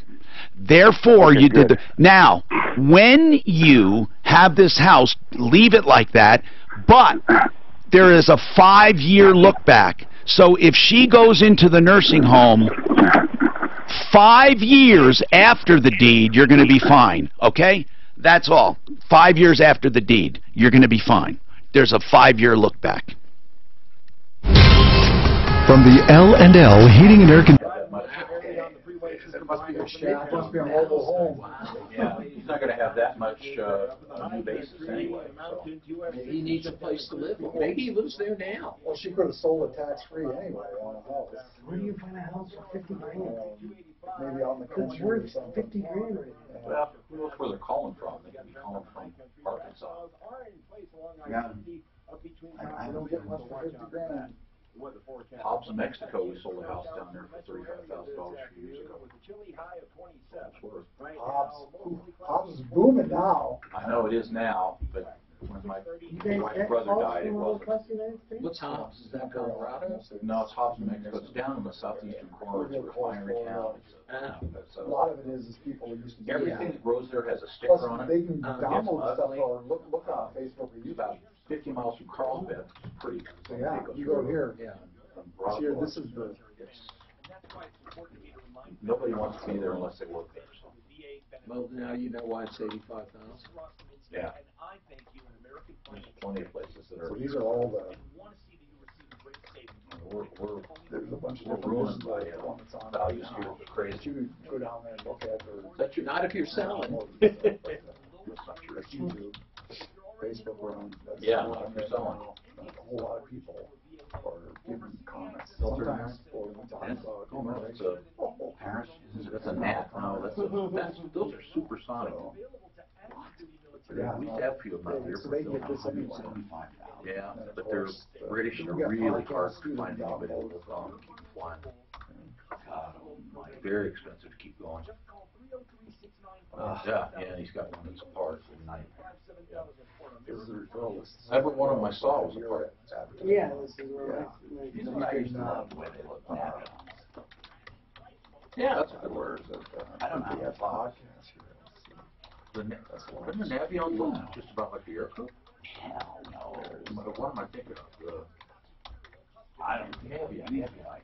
No, air coupe had another name that they were marketed under. Alon. Alon, that's what I'm thinking of. Okay, that's what I was thinking of, not Navion, Alon. The Alon is an air coupe. Yeah. With rudders and a slide back canopy instead of split windows. Yeah. But I love the cans of the air coupe, the way it's you can fly Alon did that. Yeah, you can fly it. Yeah, I think that's cool. They're so clever. I love my little air coupes. I love them. 630 KO. Okay, I gave that information about the seminar, the sex trafficking. I'll do it again. It's the Shift Freedom Conference at Cherry Hills Community Church. It's kicked off tomorrow night with a concert at 7. David Crowder, a Christian musician, a great group, good music. And of course, proceeds are going to help this cause. And then Saturday, starting at 9 in the morning, there is a conference on sex trafficking. Bob Goff is one of the keynote speakers. Here's where you find tickets and more information. ShiftFreedom.org. ShiftFreedom.org. We talked about how this is done. They contact kids on Facebook and meet them at local hotels or clubs, bars, and then they drug them. And the next thing they know, they're in a shipping crate going to Dubai or somewhere, literally never to be seen again, and to be used as sex slaves. I can't even imagine the horror of my daughter disappearing. The rest of your life, you're haunted. How would you ever have a moment's peace? I mean, you're at a party somewhere and you're thinking, what's happening to my daughter right now? Could you imagine? You'd go to the grave so sad if you could even live. I can't even imagine it. Please educate your daughters, that's for sure, whether you go to this conference or not. Michael's got a question for David Salisbury. Go ahead, Michael. Yes, Tom, I got a quick question actually for David. I inherited a house in Vegas when my mother passed away in 2004. And in 2011, we redid our will, and the lawyer recommended putting just the house in Vegas in a trust. And why? Good question, Tom. 2011. Do you have kids? We have one child, and now he's in majority. He's 24. And what is the house worth? House has been sold. Oh. The house has been sold at the end of last year, but they would only transfer the funds into a trust account. So I opened a separate account. Why is that? Because it was in a trust, you mean? Or is that yes, when... Okay. The house was transferred in 2011. Okay, gotcha. Go ahead, David. And you want to know, what do you want to know, by the way? It's already done. You have the money. My question is, do I really need the trust? Yeah, the money's in there now, he's asking. If the money's in there, here's the reason the lawyer did it. Because you're here, otherwise there could be a probate here and a probate in Las Vegas or in Nevada. Or did he live down there? No, it was my mother's. She passed in 2004. I inherited it under my name. The title was in my name, but in 2011, when we redid the will... I understand. You transferred it to a trust. He did that to avoid probate. two probates. Otherwise, you have to do probate in that state as well as this state. But you can take that money out. It's yours. Yeah, it's done. You can dissolve the trust. The whole idea... Or should I maintain the trust? Why? Everything I own into the trust. I don't know. That's my question. Well, you may have a reason to keep the trust and now transfer all your assets in it to avoid probate altogether. Yeah. Do you have any other real estate? I'm in the process of de-real estating. I got 2 condos left, rental condos. Listen, and we have a primary. The reason for probate, for a trust, there's other reasons. The primary reason is to let things seamlessly be transferred upon death, seamlessly without probate. And the only thing you really need for that, the only reason you need probate is really for real estate and vehicles. Is that right, David? Essentially, or if you have other assets that exceed a certain dollar amount. Even if they're not titled? Even if they're... Okay, real estate's titled. I'm talking about like bank accounts. That's what I meant. And stock certificates and things like... The value of $67,000. So if I have no real estate, right? If I have no cars, yeah, but I have $200 in cash, I have to go to probate. $200,000? Yeah. Yes. Why is there a cutoff at 67? Well, because every state has a small estate law, so that if you only had $5,000 in the bank, why would you make somebody go and open a probate? Why probate at all? I'm asking for cash. Since it's because it's an asset. But you're not really transferring title. Well, no, but you're allowing someone to go to the bank and get money out of somebody else's account. What happens if it's cash? But that's what we're talking about. You mean cash like sitting like in somewhere? a briefcase full of cash? Well, then... Well, no one that's would know. Yeah, that's got no title. But David, back to the bank account. Yeah. I really hate to be a stickler. No. I know you're right. I'm just wondering why. If it was $50,000 in the bank, they do allow it to pass to the other person. Right. Then why not $100,000? I just don't understand the reason. Probably because at some point they want court supervision. Okay, got of a certain amount. Otherwise, you could walk in, take the $200, and disappear. Okay. Yeah. Now, well, you could do that anyway. Unfortunately, is it difficult to have cash transferred in a bank account?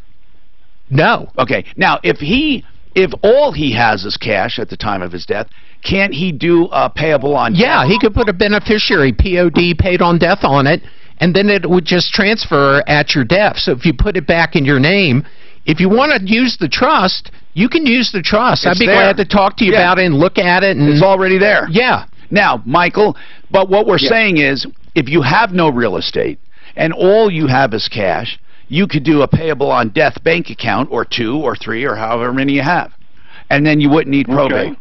But then again, people fear probate, and they don't have to.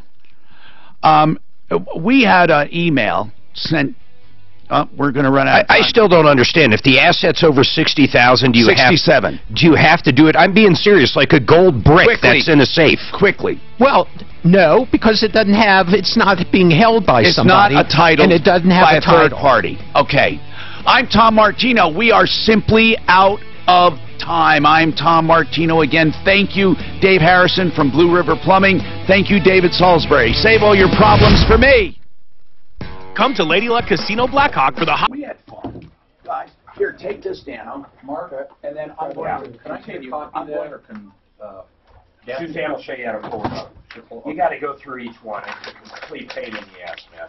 There's not like if I hit print out, all it does is give case numbers. You got to click on each case number and then look at them. Would it be easier to photocopy that? Photocopy what? That's what I'm saying. You got to click on. Suzanne will show you, or Daphne, either one. All right. You got to do it from a computer. Okay. Yeah. I want to make sure we do that. I got to hand DA tomorrow, so we have that. Thank you guys. Tomorrow, DA. We have a meeting tomorrow. No, whatever. By the way, Dan. Hey, when you were your name was what, miles long? There you go. It was extra miles. Jim Beam. Extra miles long. Canadian Club. Small shit. Good seeing you, Dave. Pencil.